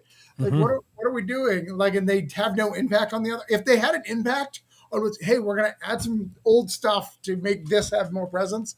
It would be cool, but it seems to be just like we're gonna get these old art teams and just give them more work. Yeah, Danny Ketch has Ghost Rider right now. Which again, I'm buying all these things, so maybe I'm. I love it. I love it. I'm like, I can't read 3 Ghost Riders in a month, and you're like, well, I'm reading 3 Ghost Riders this month. That one kind of intrigues me because I love that Ghost Rider series from the 90s. It's back. And it's written by the original team. Yeah, I know. It's And the same thing. I have all those issues, and I'm sure it's great. I just can't do it. I might grab the trade. But that's how you get it. I try to say, all right, I'm not buying any miniseries. Sure. Because if you keep buying miniseries and one shots and stuff, that adds up fast. Yeah, that's most of my pulls. So because that's most of indies. Because I mostly pull indies. And it's like there's like By the Horns, Ice Cream Man, Time Before Time, and like Philadelphia. Yeah, there's not a lot of ongoings in Something's Killing the Children, but that's as close to like a big 2 book as this point as the indies can Destiny have. New York. Yep. But that's a Kickstarter book too. Like, yeah. Kickstarter books come out slow too, unless you're Pat Shand. And then you're like, here's like 4 offshoots to this one. Yeah. I like that, but I do too. It's a great world. I do. I'm just it's tough to wait for, like, you get one issue and you gotta wait like I don't know, over 6 months to get the not next Gangster Ass Barista. I want Destiny. That's tough. I get it. I mean, it makes sense, and especially if you're really good at Kickstarters like those guys, and you're gonna, keep doing it, of course, because you're making money and you get to create those books. But right, yeah, it's tough. I like books to come out. Yeah, at least in chunks, like a big chunk. Yeah. Speaking of books coming out, what's the title of the next By the Horns run? I wasn't going to say because it's going to be in the issue 12. Yeah, that's fair. It's right as far as we know, it's even hornier. Yeah, I'm excited about it. Me too. I'm already gonna, because I get to deal with like the pulls list at my shop, and I'm definitely gonna put By the Horns even hornier as a new line and put me under it. Yeah. You know what would be really cool for a comic store? Again, this is going off track. Remember those old things when you had movies back in the day and they would slide the little card on? Imagine if you had that for a comic store. She had the basic this week Daredevil, and like it was like a movie premiere. That would be really dope. That'd be fun. It'd be a lot of extra work, but it'd be Don't tell anybody, because I could probably pull that off, but don't tell anybody about that. It's a lot of work. Yeah. That'd be really cool. That would be really cool. Even Daredevil, like I like the book, but they relaunched it. Like they didn't need to. It's the same writer, but now it's done again. Well, it's done again. But they could have just kept going with that. Our tag for the video for that was Daredevil finale again. Dose? Yeah. It's this creative team is finishing up Daredevil again. I mean, I get it, because I mean we're doing it in miniseries. It's not my choice, but of course, when you're in indie series, you get a little bit of a pop from having a number one. And exactly. Jason's like, I'd rather do that because we have a chance to do like number one covers and stuff like that. We can make a little bit more money, and like, I can't argue with that. But then we're like, we'll put the legacy numbering on the back because it's just an ongoing series. But Scout gave us the choice. So I lobbied. Jason and I discussed to keep it. But I can't argue with his points. Like, if he can make more money, he's doing all that work. Sure. I want him to make as much money as he can off of it. And it gets people excited. I'd be curious to know if like the trade sales with being like, oh, it's a number one, I can catch up, grab the trades, and then know that you have a jumping on point. And it's almost like less intimidating to grab the trades when it's a number one versus if it's like jumping on to like 22. Yeah. Yeah. I don't know. I think sometimes people get confused when you keep launching over and over. Will your trades be sequential? Yeah, they'll have numbers on it. So at least there's that then too. No. But no, I hear you. It can, but you're in that like realm of like in the know people reading. Because it's not like it's a DC book that you're hoping people like will latch onto. You're in that group of like, if people know indie books, they know this. They've been hearing about it for the last couple years, and they're like, "This is my chance to jump on now." Yeah, no, I hope so. I mean, I'm really appreciative of like the whole comics community and like how much they've talked up by the horns. So I it's think really it'll be great. good for literally all because of all the awards you listed. I think that's exactly why number one can do really well, because like people will have heard of it and then been like, "Sweet, jumping on point. Let's go." Yeah, I mean, I don't mind it. I kind of like. Plus, I mean, Jason needs a break, Yeah. Yeah. and That's fair. he's got another like kind of a big project too. So Ooh. we're gonna have a little bit of a gap. Nice. But Good for him. It's nice. yeah, so you gotta have a little bit of break to do some other things and make some Mhm. money because yeah, I mean we get royalties, but it's not enough to It's cover not to everything. just not enough to coast on. Yeah. No, or else we wouldn't have to do Kickstarter. Yeah, or yeah. But I mean, also I just want those hardcovers. We got Right. this French edition because they got translated in France, so That's cool. and it looks awesome. That That's hardcover looked great. It's really So cool. Jason and I are like, we got to do one ourselves, and then we can print it the way we want. Like the printer at Scout's all right, but we could get it printed better. Nice. So I'm looking forward to that. Like it'll probably just be called By the Horns every volume. Sure. And then I was just telling Jason what we need to do is like a continuous spine art. Yes, please. That's like my favorite thing, because you'll know, like, trade life is like my life, and I hate dust jackets. So whatever you do, please make it. We're not going to do dust jackets. Thank you. I take all my books. Don't have my dust jackets are off all my books, 'cause it makes it look cheap and terrible. I mean, I wouldn't say that. We might do it as an option. No, sure. And if people but want if it, you they do can the have art, please have it be on the actual spine, because Yeah, it'll be on the spine itself. sweet. Some gold gilding because we that know connects. kind of how long it's gonna go. I love it. So yeah, It's like it starts off with like this little corner because it's like this long. It'll be a unicorn. and you never know too, like what's gonna happen. Oh, I guess we're gonna add another volume. Yeah, it Guess looks we're gonna like the art's going a little farther. I love it. We're going widescreen for this one. But I always like that. I like the idea that we can just do whatever we want with it. Yeah. Kind of make it the way we picture it in our heads. Yeah. It's all us, and Mm-hmm. so that's kind of fun. Yeah, that's why awesome. we wanted to do the hardcover collections because of that. Yeah.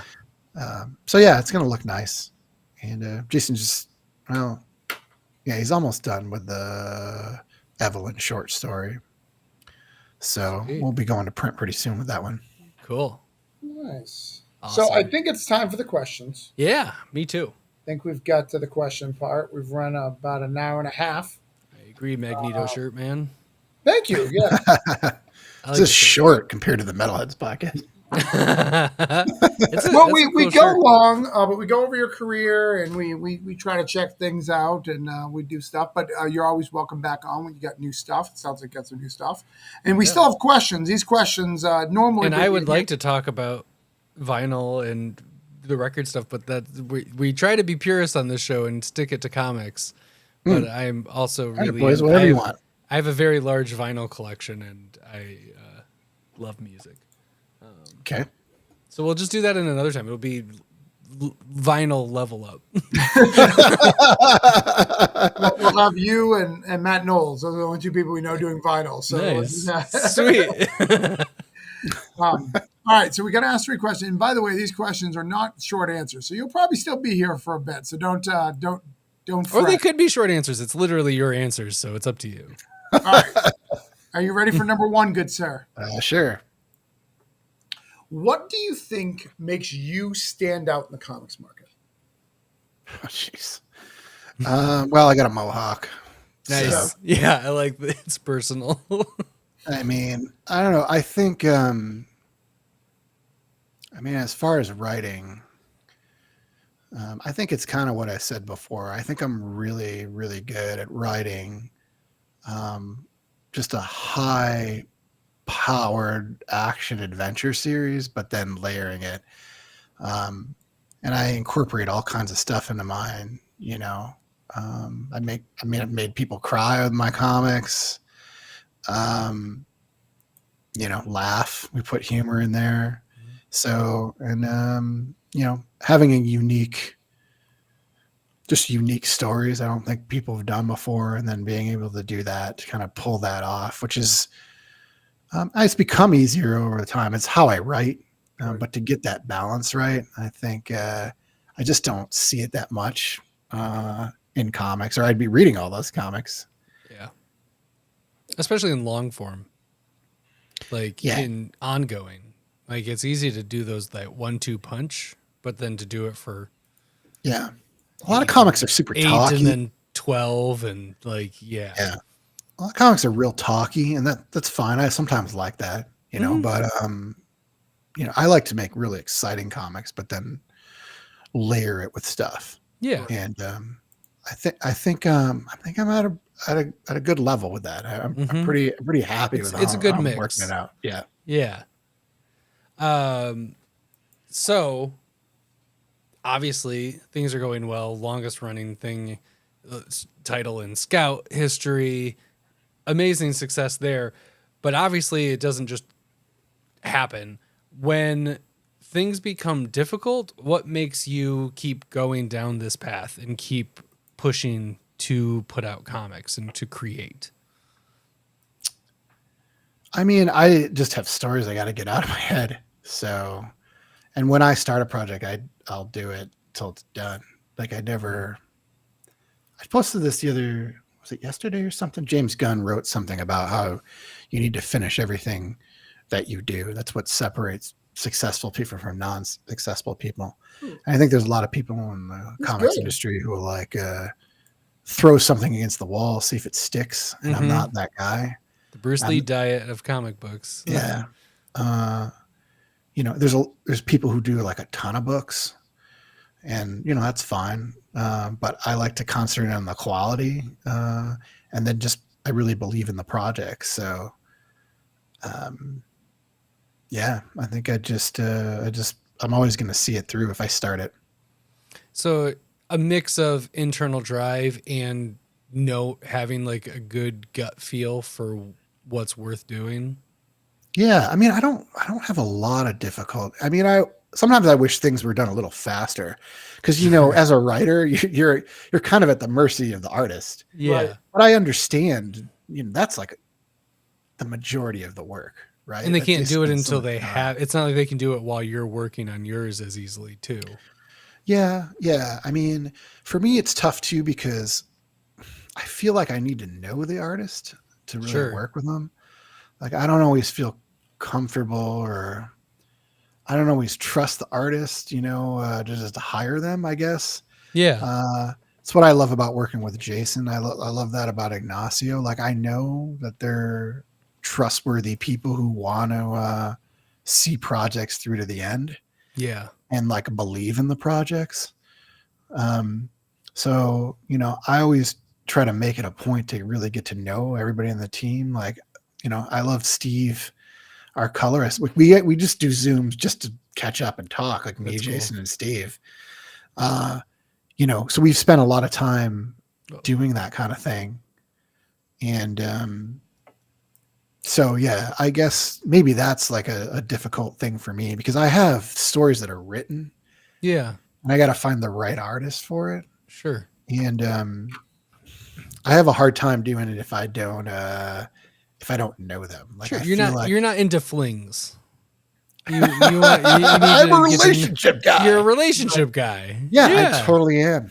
Because Yeah. to me, like, I want whoever's involved in the project to really be invested in it. It's why I bring, usually not this interview, but usually when I do interviews, because I usually get asked to do the interviews, I'll bring classic writer. That's how he usually goes. Right. Yep. Jason, I almost always bring Jason, Steve, and Nicole. Ask them if they want to come out with me. So that's why when you see interviews with me, it's usually with the team. That's at least some configuration of it. Mm-hmm. And Nicole's our editor. Like, you know, I feel like none of the book doesn't work unless everybody is doing a good job on it. So, and I think that editors have a unique perspective, and people just kind of forget about them. Even though she doesn't really do content editing. I can't imagine like not having her on the book. Yeah, just because she does so many other little things for us. Yeah, that safety net and that person that just makes it just right. So to me, it's like a little family. Like we're spending all this time, especially for my books, because they're long. Like you know, they're epic. So we're going to be working together for a while. And 2.5 years right now since released. Yeah, that's wild. So that's, to me, that's challenging because like I said, I have a ton of books. It's just I don't know when they're going to come out because I got to meet the right person to work on them with. Yeah, you know. And then sometimes like I have a good rapport with an artist or something. Like I love Fellhound. She's doing her own thing. Like I actually asked her if she wanted to do a book, and I sent her the script. And she loves the book. She actually tried to help find me another artist. Oh, that's cool. Just because she wants to see the book out in a while. But now I have a hard time because I pictured her art on it. Yeah, it's there now. So, and I knew that she probably wouldn't, just because she's got her own thing and she's a good writer. She don't need me. Yeah. But yeah. So yeah, I don't have like I'll just work on a different project. I'll just keep doing the project, and eventually, I'll find somebody. But it'll work out. You have your Rolodex, and when you find the person that fits one of them, you got your project ready to go. I mean, yeah, it just, with Ignacio, he just messaged me one day because he's a fan of my books. And then we just got talking, and then that cover that you held up, I just asked him to do that. This thing? Yeah. That's so good. So, and then I got to see the making of Project, and he is just so freaking talented. Yeah, he is. My goodness. So, I just feel like I have a good rapport. I feel like I'm a pretty good judge of character, and that guy's, he's solid. So yeah, I have no problem like working on a creative project with him. But that's cool. But yeah, I don't ever get stuck. I'm pretty mentally strong, so I'll just move on. Make it happen. Well, and I will tell you, I know a writer. I'm not going to say his name, but he has the same mentality of you, and he can't pull it off because of those hangups. So, like me, I hire somebody. I don't have to worry about that. So if I like their art, I hire them. I pay them. If I get that extra relation, like a Patrick Brumeyer, like Patrick and I really vibe together, it shows on our work. But I don't necessarily need that for what I'm doing as a writer. It's just my motif. Mm-hmm. But this other guy, he continues. He's like, I love this guy. He's like, I want my artist. I want us to be, I can't think of an example right now. Co-creator type things. It's not co-creator. He wants like a Jack Kirby and Stan Lee. He wants it like these names are synonymous together. Brian Michael Bendis and Mike Gattos or Michael Avan or some of these people who do things over and over and over. Prince and Marazzo, right? Yeah, I mean, I'm not opposed. Phillips. But he's never been able to get anything off the ground because he wants that one person. He wants that opinion, and then they can't vibe with that, or they're just like, we're just looking for a paycheck. And he's like, but don't you believe in my and he takes it so personal and he can't do it. And even though he's extremely talented, so I applaud you of finding people that you not only vibe with that latch onto your vision, that want to go that extra mile, because I know this guy, he's on like artist 12 and still hasn't done it. I mean, I think it gets easier because once you do the work, like people see it, they understand it. And then once you get a little bit bigger, you could hire artists who are pros, right? Who are a little bit bigger. And they want to work with you. and they want to, they want to do the story, which is, so that's the ideal thing for me. I'm not opposed to hiring people. I have tried to do it before though. Right. And like one artist I tried to hire is just a complete douchebag. So, I don't want to have to deal with that. Yeah. And then, you give them your script or whatever. I'm like, it doesn't sit well with me that this person has this. Right. I get it. It didn't work out. You don't have to bring it up here. Right. Jeez. Oh my goodness. But yeah, so that's the thing. Yeah. I have to me, the projects are real personal. I'm just not That's going to fair. bang out That makes projects. sense. Right. I mean, from what I can tell, it seems like a good idea. Yeah. No, and that's specifically for Ignacio. Like I have a book that's Ignacio's book. I cannot see anybody but Ignacio doing it. So it's going to be enough. And whenever he fits it in, it's going to happen. But that's his book. I wrote that for him with his style in mind. So those things. Yep. Yeah, he's got a specific style. So yeah, you got to, I think, really write to that energy Right. that he brings to it. So number 3, what does leveling up in comics look like for you? So where you're at now, most successful ongoing series. I'm going to say successful too. I don't know if that's accurate, but best selling of all time in Scout Comics. Everyone knows it. You heard it here first. Billions of dollars brought into Scout. Dear Lord. If you are listening to this and you're a movie exec and you have not offered, saying you have a writer strike right You now, fool. right? You can make deals. You just can't like hire writers. You know, this is already written. You're good. Hire them right now. That's all you need is the script from the comic and you're all set. So what does leveling up in comics look like for you, my good friend? You know, I was thinking about this because that's what the name of the podcast is. Right. And I'm not sure, to be honest with you. I think for me, I guess it would be to get to a bigger publisher Okay. and, actually be able to reach a little bit wider audience.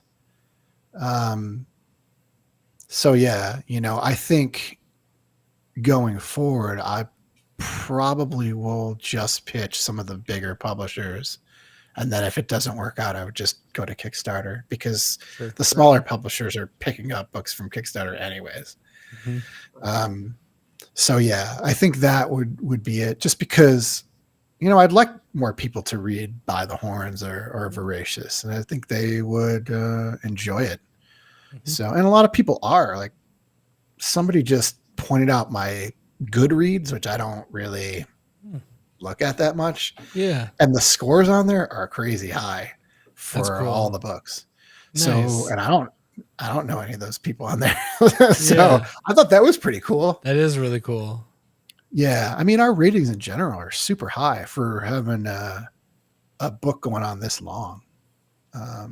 Somebody else pointed out, it's like I don't remember the name of the site actually, because I don't go to it that much, but it's kind of like a Rotten Tomatoes for comics. You guys know what I'm talking about? Yes, I do in theory. It's not, I don't do that kind of stuff, but yeah. I don't remember what it's called. Let's see if I can find it. Anyways, I get most of my YouTube I get most of my comic book stuff from YouTube or League of Comic Geeks, and that's about it. Comic Book Roundup. There it is. Oh, yeah. Yeah, I know that. So, like, through all our issues from By the Horns, we have a 9 rating and a 9.9 with readers on there. And we're by far the most reviewed scout book ever. Cool. Just because we have That's awesome. a ton of issues, but also I think we've been in the community a lot. Like, what I love about By the Horns, with Voracious, we weren't that involved with the comics community. With By the Horns, I feel much more connected to it with like comic sites, review sites, just creators, a lot more. And maybe it's because it's more visible. I don't know, or maybe we've done a better job of social media or something. But so yeah, I thought that was kind of crazy. Somebody pointed that out to me. I was like, that's nuts. That's really cool. That's a lot of ratings, and to be that high, I mean, really appreciate that. So that's awesome. That's amazing. That's huge. That's cool. So if that's what leveling up looks like to you, what do you want your next level up to be? What do you see that next level up being? Well, like I said, I mean, mostly it would be getting a book at a different creator, but I also creatively, I have this like really intricate epic, And I just broke the story the other day while I was in the shower. And it does things that just never haven't been done in comics. And it's going to be tricky to pull off because I'll need the right artist. I'll definitely need somebody who's committed to that. So I would like to do that. I want to do something that is takes the comics to a different place, because I feel like all the best creators kind of do that. Mm-hmm. And if I had this idea for a long time, but I just didn't know what the story. I didn't know the full shape of the story. And you know how it is, right, Travis? Like, you have an idea. I have tons of just a scene, and like, this is a great scene. I don't know what the story is. Sure. But I have that's me every night. Like, all right, it's time to go to bed. All right, we're gonna break an issue. Let's go through it. What I'm doing every night to get me to go to sleep is I am breaking an issue down and making sure it works before I get it to paper. Every night. Yeah, it's I love that feeling when you figure it out. So that I don't think that's going to be the next book, but I feel like that is a level up for me in terms of creativity. Pulling it off and having it be existing. I got a question for you. Have you ever had those ideas, those big ideas, and then you rake in pieces off of it to do something? Give it to something else. My wife loses her mind. Like Coins of Judas, that was part of something else. And I was like, oh, I'm just going to cut it. She's like, you can't just give it up. It's core to it. I was like, no, I'll just create something new to fit that element. It's no big deal. Like, I could break this off. You know, that's not my story. Like, my story is this. Coins of Judas was just like a cool idea that I had that I could just throw over here. Cool. It's a thing. But my wife, she loses it. Like, she's just like, you can't just give it away. I'm like, I'm not. It's a comic book. It's being published. Right. It's fine. Doesn't sound like it's being given away. Right. No. Sounds pretty cool. Right. It's fine. People seem to like it. You know, it's happened a couple times. Like, well, I have an idea, and I'm like, this is a good idea. And then I think of a different idea. And then that previous one, there's something in it that I would work really well in the new idea, which is better than the one before. Right. And then I'm like, I'm just going to abandon this idea and then work on this because I can fit that part in. And then Jason and I, we had this one comic. He actually drew some pages for it. It was like a superhero comic, but it was kind of was playing off of Me Too. Okay. And I thought I knew how I wanted to do it. We did designs for it and everything like that, and a couple pages of it. And I didn't feel comfortable with it. It just didn't. I don't think I was the right writer for it or whatever. I even tried to bring in a co-writer, a woman for it, and it just wasn't working, and I didn't feel comfortable doing it. But the designs for the characters are pretty awesome. So at some point I will definitely repurpose that, because Jason and I spent a lot of time, and we always do this with designs. We spend a lot of time on that. So yeah, that's the one project like where we got a little bit further with it.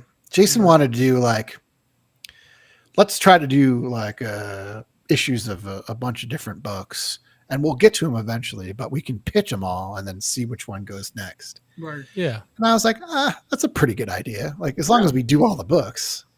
But it just didn't work out that way. Because we tried to do that book, and I was like, I don't think we have a good grasp on this story. Like, I just don't feel like we're the right ones to do it. I never do this, but I sent it to some people to read it to see what they thought of it. And a couple people had some concerns with it, and I was like, yeah, that's my thoughts too. So, right. So yeah, but like I said, the designs and like some of the ideas I had in it, I actually think I did use one idea and put it in By the Horns from that book. Nice. Awesome. But yeah, so that does happen for sure from time to time. It doesn't happen a lot for me, but that's how it is. Like you have all these pieces, and sometimes you got to find the right place to fit them in. I would love to see, if you ever get around to it, you're so big and by the horns now. Like it's at that point where it needs those little one shots of characters, right? Like here's a character, here's a one shot of this character, here's a one shot of this character, this character that all ties in together. You know, those the typical Marvel and DC thing. Avengers is doing real good. Hawkeye gets his own little gets a one shot. You know. Yeah, we talked about that. Jason's like, it'd be cool to see some other artists do it, which I was surprised he said that. But yeah, I do have a good time to do that, you know, because you do it in a spinoff, so it's not as, you know, it's not the baby. Well, I could, and when Jason's taking a break, if we got a different artist to do it, you know, he could fill in that time period, I guess. Yeah. I just always see Jason's art on it, but yeah, I'm not opposed to it. I have an Evelyn story, like we're doing the 8-pager that goes in the back of the hardcover, right? Nice. So that was fun to do, but I have a full one for her that's done already.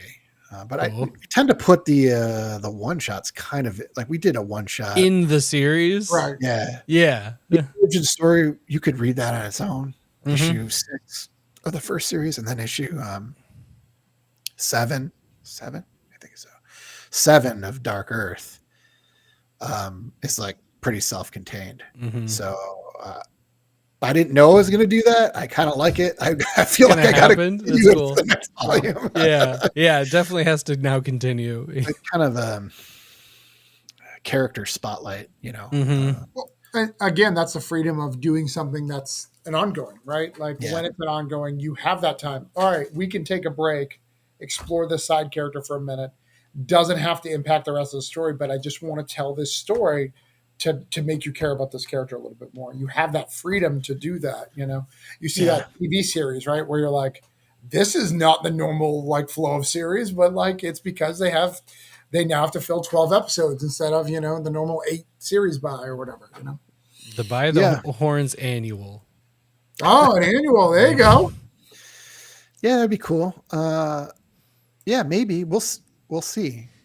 I definitely feel like even if we finished it, we could do some others. But I've been thinking about it. It's a fun world that seems to lend itself to just kind of like dipping your toes in for a little bit. Well, and it can help get you new readers too. You know, if you've got different artists on doing like a 5 one-shots, you know, those artists will bring in their fan base and be like, dude, this world is fucking cool. Like your writing will land it. Yeah, and especially when we're on break, you know, like, you know, we're on break now. Right. So it would be cool to kind of fill it in. I mean, people probably love that. Yeah, we'll see. But also the breaks are good too. Like statistically, if you look in comics, people excited about it. Yep. But by the break, you know, you look at anything that's had a break that's been ongoing long and comes back, there is a success. It's a spike. It's a break. A spike, which doesn't work if you're doing miniseries after miniseries after miniseries. You've got to take that break. Yeah, I mean, we just have to because we got, you know, we have to do something else, and it's how life works. Yeah, you got to make money. Huh. But you know, it's funny because people complain about that a lot. Yeah. But now I think it's changed a little bit because you see it so much these days. Yep, everything's kind of structured as miniseries. Even Saga's taking tons of breaks, and so people are getting more used to it. I feel like maybe they're getting a better understanding of what creators have to do in order to survive. Yeah, I feel like you and like By the Horns and that Texas Blood, while not being the same subject matter, how it releases and the world that you put out, and like it changes tone each time it comes out. But then there's a break. You have a little break, and then all of a sudden it's like, oh, hey, there's some That Texas Blood. That's exciting. Oh, hey, By the Horns, let's go. And it's nice.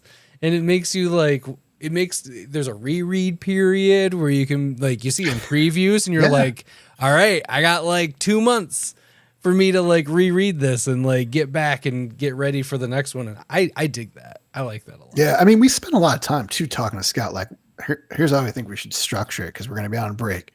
The trade release here, and then we think about like when are we going to do the Kickstarter so that we're still in the news. We're hitting still beats and staying relevant. Yeah. It doesn't always work because like our second trade's not out yet. Like it was supposed to come out in May. Yeah. So I know. You know, it's like, I don't, and it was done. We were always on time. Oh Like, yeah, it makes sense. Like it's there. It should be. and we there. keep asking, like, when is it coming out? So Mhm. I don't really know what's going on, but yeah. So they ask us like, when do you want to come out? What are you thinking? And then just kind of blows right by that date, which is frustrating. But Yeah. I love Scout, and you're always going to have issues with publishers. It's never going to go 100% smooth. So I'm okay with it, but at the same time, like now, well, issue 12 is not out yet, so we're good for the moment. But so hopefully the trade comes out, sometime after that. Yeah. But it'll probably come. They probably will drop the same day or something. It's like just that. Here you go. Here's both. I don't know.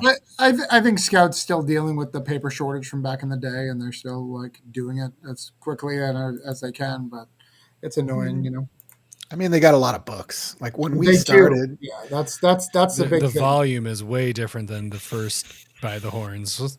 I don't want to go we into got that. in, they only had a handful of books, and Yeah. that was part of the attraction. I love Scout because of the innovation that they were bringing to comics, trying new things. They had a lot of different kinds of comics. Well, not a ton, not like now. But also, I like the fact that they didn't have a lot of books because you get a little bit more attention. And and then when our books started coming out, they had already started kind of exploding and expanding, and they've tried things, and those things have gone away. And I mean, I can't fault them for trying new things, but I feel like the focus should be on a few quality books as opposed to just putting out tons of books all the time. But every publisher's different. They got to do what they think is going to, be successful for them. I mean, we were always talking to, all the higher ups in the company and stuff when we first started. And I can't remember the last time that happened.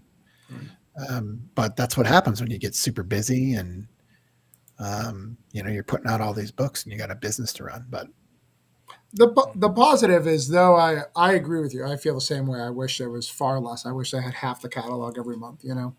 They have more than Image some months, which is ridiculous in my opinion. But the positive is, at least recently, I felt that they've got a lot of really good writers back on. They just have David Azan on there. They just they added myself, not to be egotistical. Just drop assassin. Oh, you have a book out, Travis? Just one, just one. Cool. Pat Chan. They've got another Jonathan Hendrick. So I feel that they've. The positive is they have some really good talent in the indie scene. If you're paying attention to indie scene, that are coming on there and doing some cool stuff. They have an Alex Cormack book this month, and then aren't you getting one of the big ones, the 11x17s next month?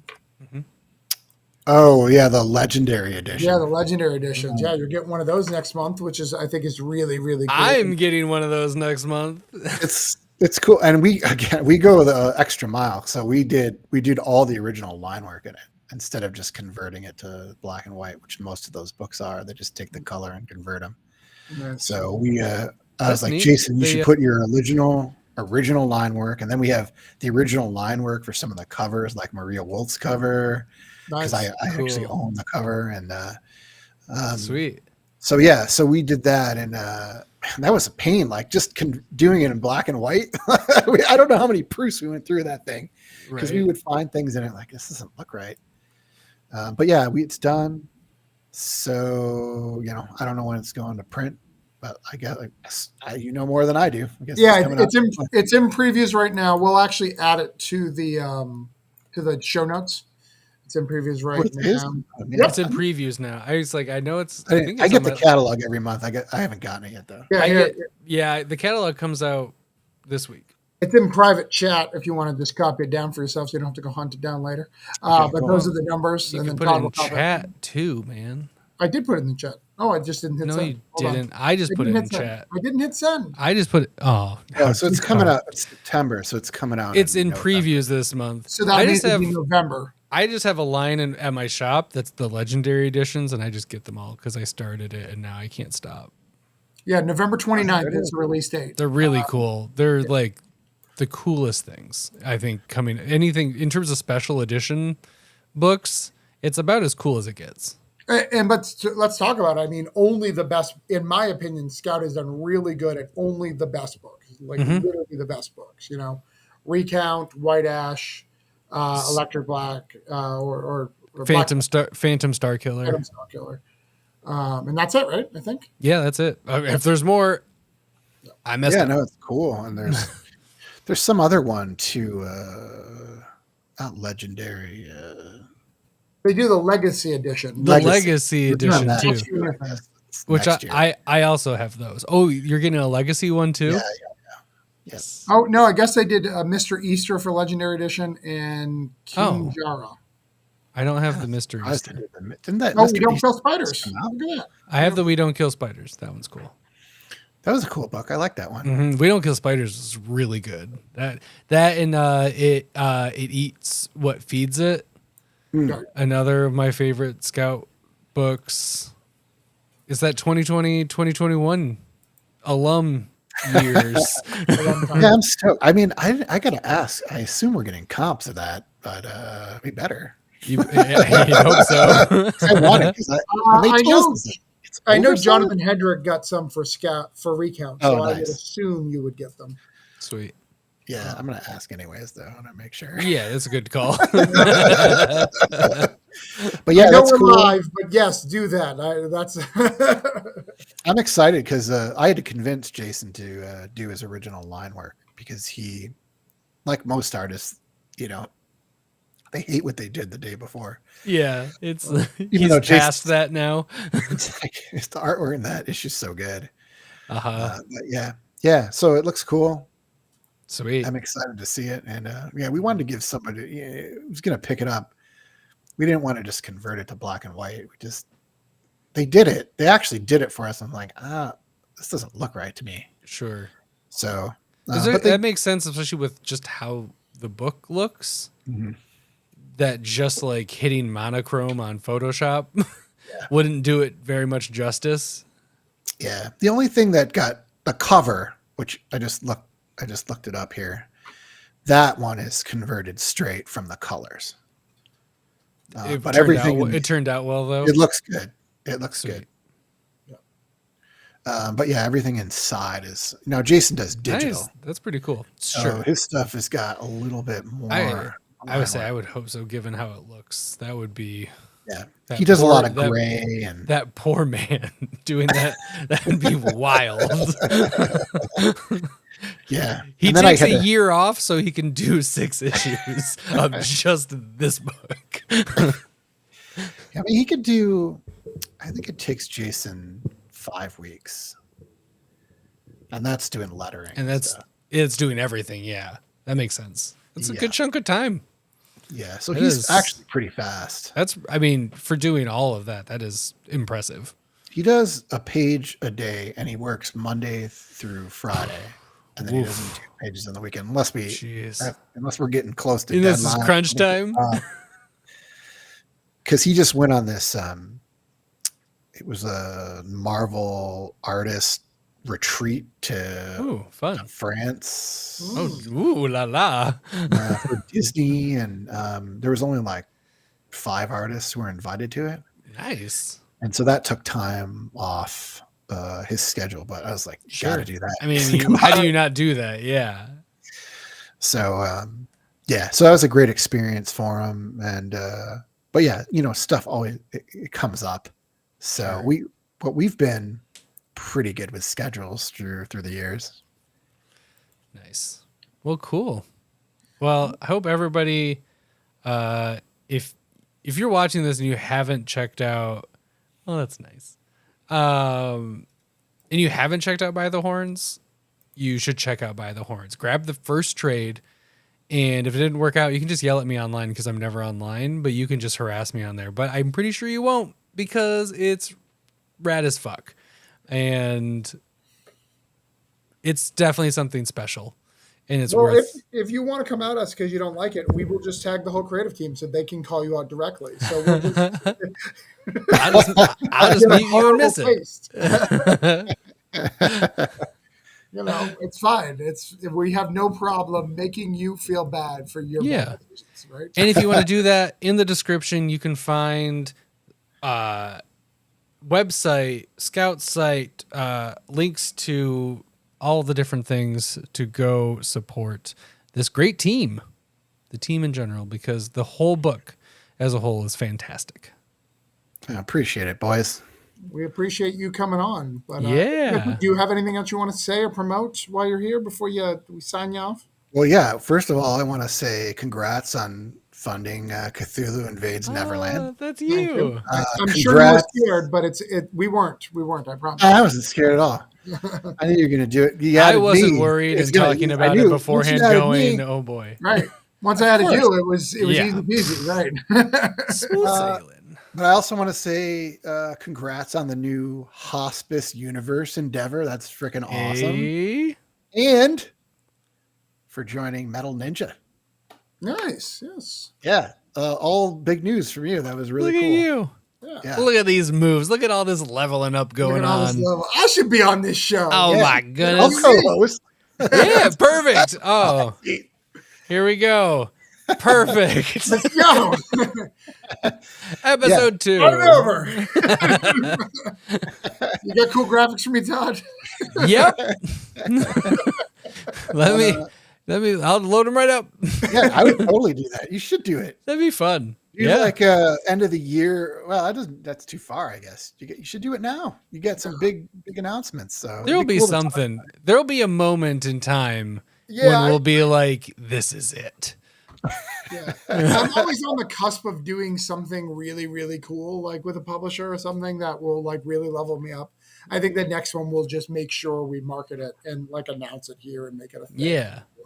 Yeah. But we'll so- find it. And now I know who I'll do it with and not have to do it by myself. But yeah, as far as promoting, I mean, I got another book at a publisher. I have no idea when it's going to come out.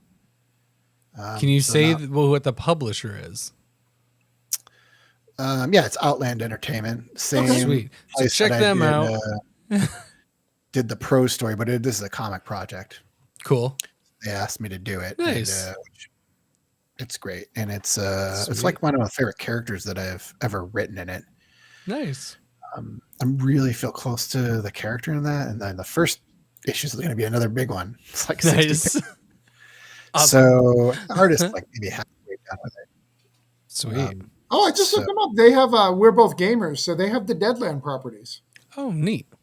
That's cool. Yeah, they do a lot of stuff with Cullen. Yeah, they got Bunn. Warlock 5 too, which is super old. Like you have to be Yeah, old. I have the Yeah. original issues. Yeah, I was you like, got- wait a second. I know that, but that's like, it's still from way back when? right, and they got Cullen Bunn right in that, so they're fine. Yeah, Wow. they're cool to work with. I mean, they haven't made a huge splash in comics, but I like the creative freedom. They called me up and asked me to work on this project, and I actually own the project. Nice. That's cool. I was like, listen, you brought me in. We should co-own it, I guess. You know, it's it was like an existing story that they had, but something happened and they wanted to bring me in. And I looked at it and I was like, this is terrible. if I want to do this, I got to completely rewrite it. And they're like, okay, you can do that. And so I did, and they love what I did with it. Cool.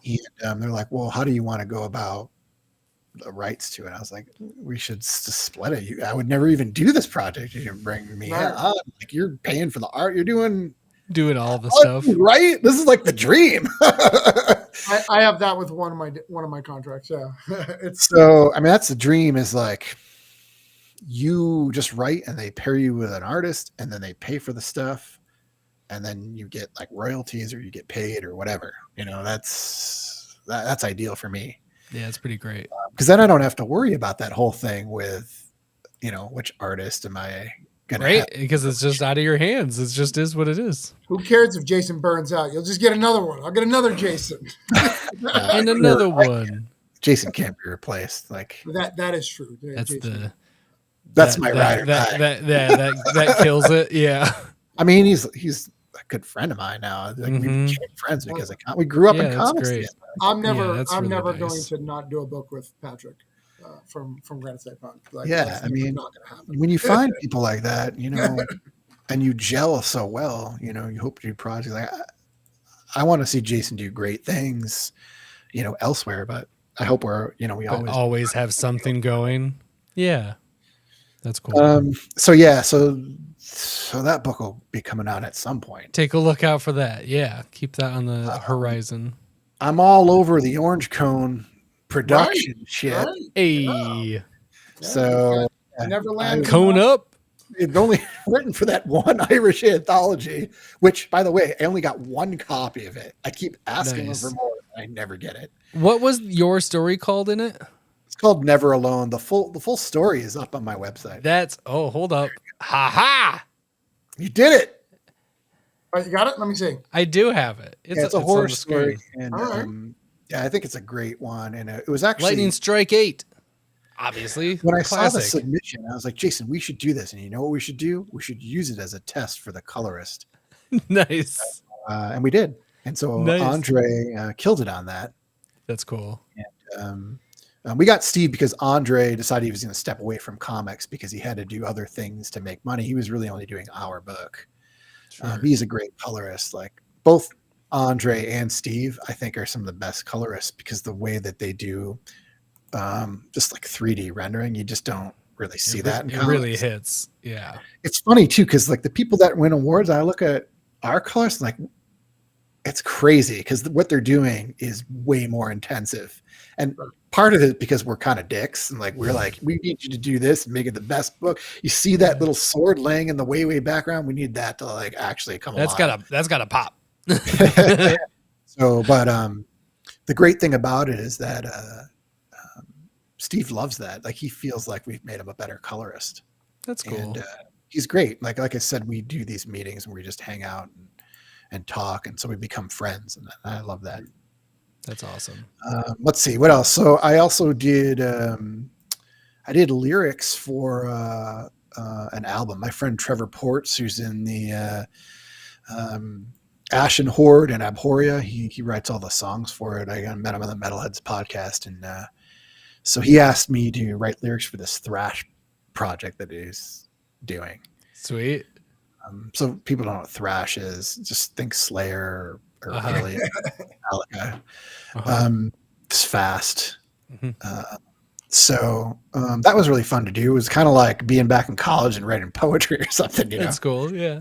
That was fun. And then, yeah, I've got a bunch of other projects, but can't talk too much about those yet. As far as social media, you can check out my website at markisan.com. It's in the description. It's all down there. Darthson X. I used to calling it that, I guess. Darth Marcus on Instagram and Threads. And I just got on Blue Sky, so I'm just Markisan on there. Hey, I didn't catch that because I'm not on there, so I don't have that one in there. Yeah. Do you need an invite, Todd? I probably have one. Nick keeps telling me he has an invite. I'm barely on Threads. I don't do social media. It's not my thing. I'm like, every 2 weeks, I'm like, we have a Level Up podcast. Bye, everybody. See you in 2 weeks. But I think that wraps us up. We've got all all the socials. Thank you for coming on. I again apologize that I was sick. I was really, really definitely sick. Like I thought I wasn't going to go to MedCon, but I was better the next day. It was one of those 24-hour bugs. But man, no I'm worries. get you on, and we will get you on when you level up again, and we'll get you on. You're always welcome in anything I do, and hence why you're in 2 Orange Cone projects. So, yeah, I really appreciate it. Yeah, and I think thanks it for actually coming worked on. out because now we have the longest running Scout book. yeah. So, I mean, technically, I could have done it before, and that would have been the level up again. Yeah, there it is. Yes. What are you gonna do? You've got a lot of stuff coming up the pipe, and maybe we'll get Jason. It sounds like Jason's got something cool. Yeah. You're in the wing. Maybe we'll get Jason on next time. Yeah, man, you should. Yeah, he should have an announcement coming soon, which is pretty big. Sweet. And, We'll tell him we'd love him on the show when he gets that announcement. He's just going to be in a striped shirt smoking cigarettes now because he's. he He was also indicted in Georgia. Like These are runners. I don't think he's smoked. Probably not that. But yeah, I'm sure you'd love to come on and Sweet. talk about it. Get the Ringo nomination. And, Yeah. yeah. So is he going to be in Baltimore? I haven't heard that he will be. I don't think so. I don't Jason's really humble when it comes to that stuff. I guessing because I know him that he doesn't think he has a chance of winning that, and he's a little bit. He's very appreciative, but I think he feels a little bit embarrassed that he's doing it. You know, artists kind of have this. I don't think so. He hasn't told me that he's going to be there, but we will be in New York Comic Con. Nice.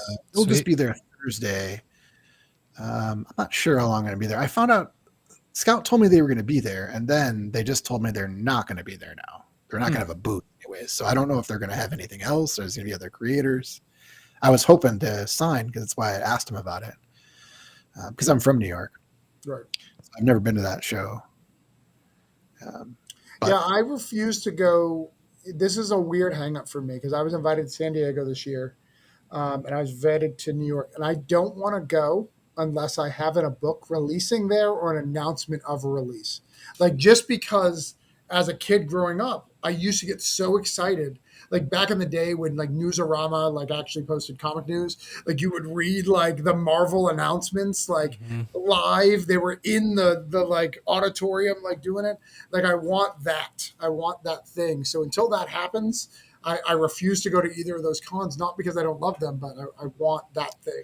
Maybe I just do it with my own Kickstarter. I'd be like, I just want to go and check out the con. Like we're actually going on vacation, me and my wife, to see some friends there. So I'm not going to be there all day. I'm probably not going to go every day. I'm probably just going to go for like a couple hours, maybe 1 or 2 days. Nice. So I was hoping maybe I could do signing at Scout's booth and meet some people because I know some people that are going to be there. And, right. But yeah, I don't know.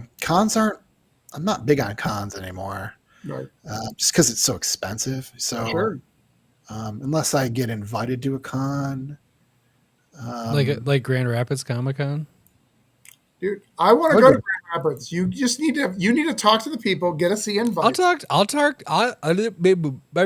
talk to Mark and I'll see if I can get both of you invited because that'd be great. I would definitely. It wouldn't happen this year because that's already filled up. But 2024. Yeah, if I can get an invite to it, it's just harder for writers because we don't draw. I mean, we do really well at C2E2. That's our hometown show. Sure. And we've done well at other cons. Jason and I usually table together for it. Sure. Yeah. But as a writer, to pay all that money for a table and then just make it back with all the trauma, it's like not worth it to me, I guess. Lot. Yeah. I love meeting people and hanging out, and I spend a lot of time talking to people, but I don't know how much reach it has. You know what I mean? Yeah. I agree. I just don't like being around a lot of people. That's my wife. That's my issue with it. I actually sell a decent amount of cons. I do really well, especially when I go to New England. Like New England cons are really well for me, probably because I have a book called Granite. When he panders to them, he does really well. And then Cthulhu sells really well as well. Like everywhere I go, Cthulhu sells. So between the two, like I do really well. I can see you being a good salesman too. I am a decent. I haven't seen you in action. It was either comics or used cars. Those were his two things, and he chose really comics. Like we did Scout. So this year with Granite State Punk's release for MegaCon, we had a store like that had our whole team. They flew out my artist, So though I didn't get the hookup, I got my whole team out. My artist came out, my letterer, so we had the whole team there, and that helped with CGC and that helped the exposure, So there's ways to make it more of a draw for you, but it's a lot of work. It's exhausting when you do that because the more people I feel like I need to manage, right? All right, are you good? Like, do you got your room? Do you got everything? All right, it's not just me and my wife.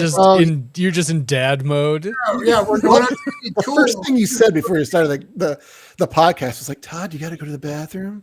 That's mostly a joke though, because I always have to pee. I don't know. I think, but it's a little dadding. I think Daddy Gibb is in the house. It's funny because I always just handle that myself, but But if you get me to this Michigan thing, perhaps I can help you. Thanks, buddy. You're doing it all wrong, kid. I used to, as a teenager, this is where we'll end because we really got to go. I used to be really annoying. I'd go to the public bathrooms at like malls, and I'd go and look at the guy next to me, and I always go, "Hey, man, nice watch." You know, it's uncomfortable. Oh boy, Oh, the dick. That's Bullshit. dangerous. I was a punk kid. Yeah, it's great. Man, it'd be great if somebody just turned and peed on you. Yeah. Right? Oh, is it? What? Oh, you like that, do you? Thanks. Well, Schmum. the opening to Granite State Punk 2, Breaking Edge, is true to life. I did when I was a young, in third grade, look over to a uncircumcised penis, and I was like, "What happened to your dick?" And that kid lost his mind, and I got suspended because he ran out. He's like, "Nothing's wrong with it." Through the hall, the principal comes in. Travis, can we speak to you in our office? I was like, I was concerned, like it was not normal. It was not normal. Ah, And they're like, actually, poor kid. Actually, they're fine. How old were you? it was third grade. It was third grade. Oh, you're too young. Yeah. So that checks out. Yeah. It was third That grade. sounds like a fucking asshole third grader Yeah, who I just was- doesn't know any better. I was third grade, but when I looked over, like I lost my mind, and I was very concerned for this child.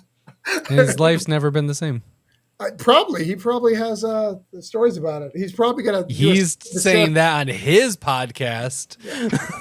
He's on Breaking Edge. The minute he reads Breaking Edge, he's gonna be like, "This motherfucker." And I'm not getting any residuals. This is ridiculous. But all right, thank you. Well, thank you very much. All right, boys. Really we are appreciate done it. leveling up. Yeah, level up. Bye. Bye.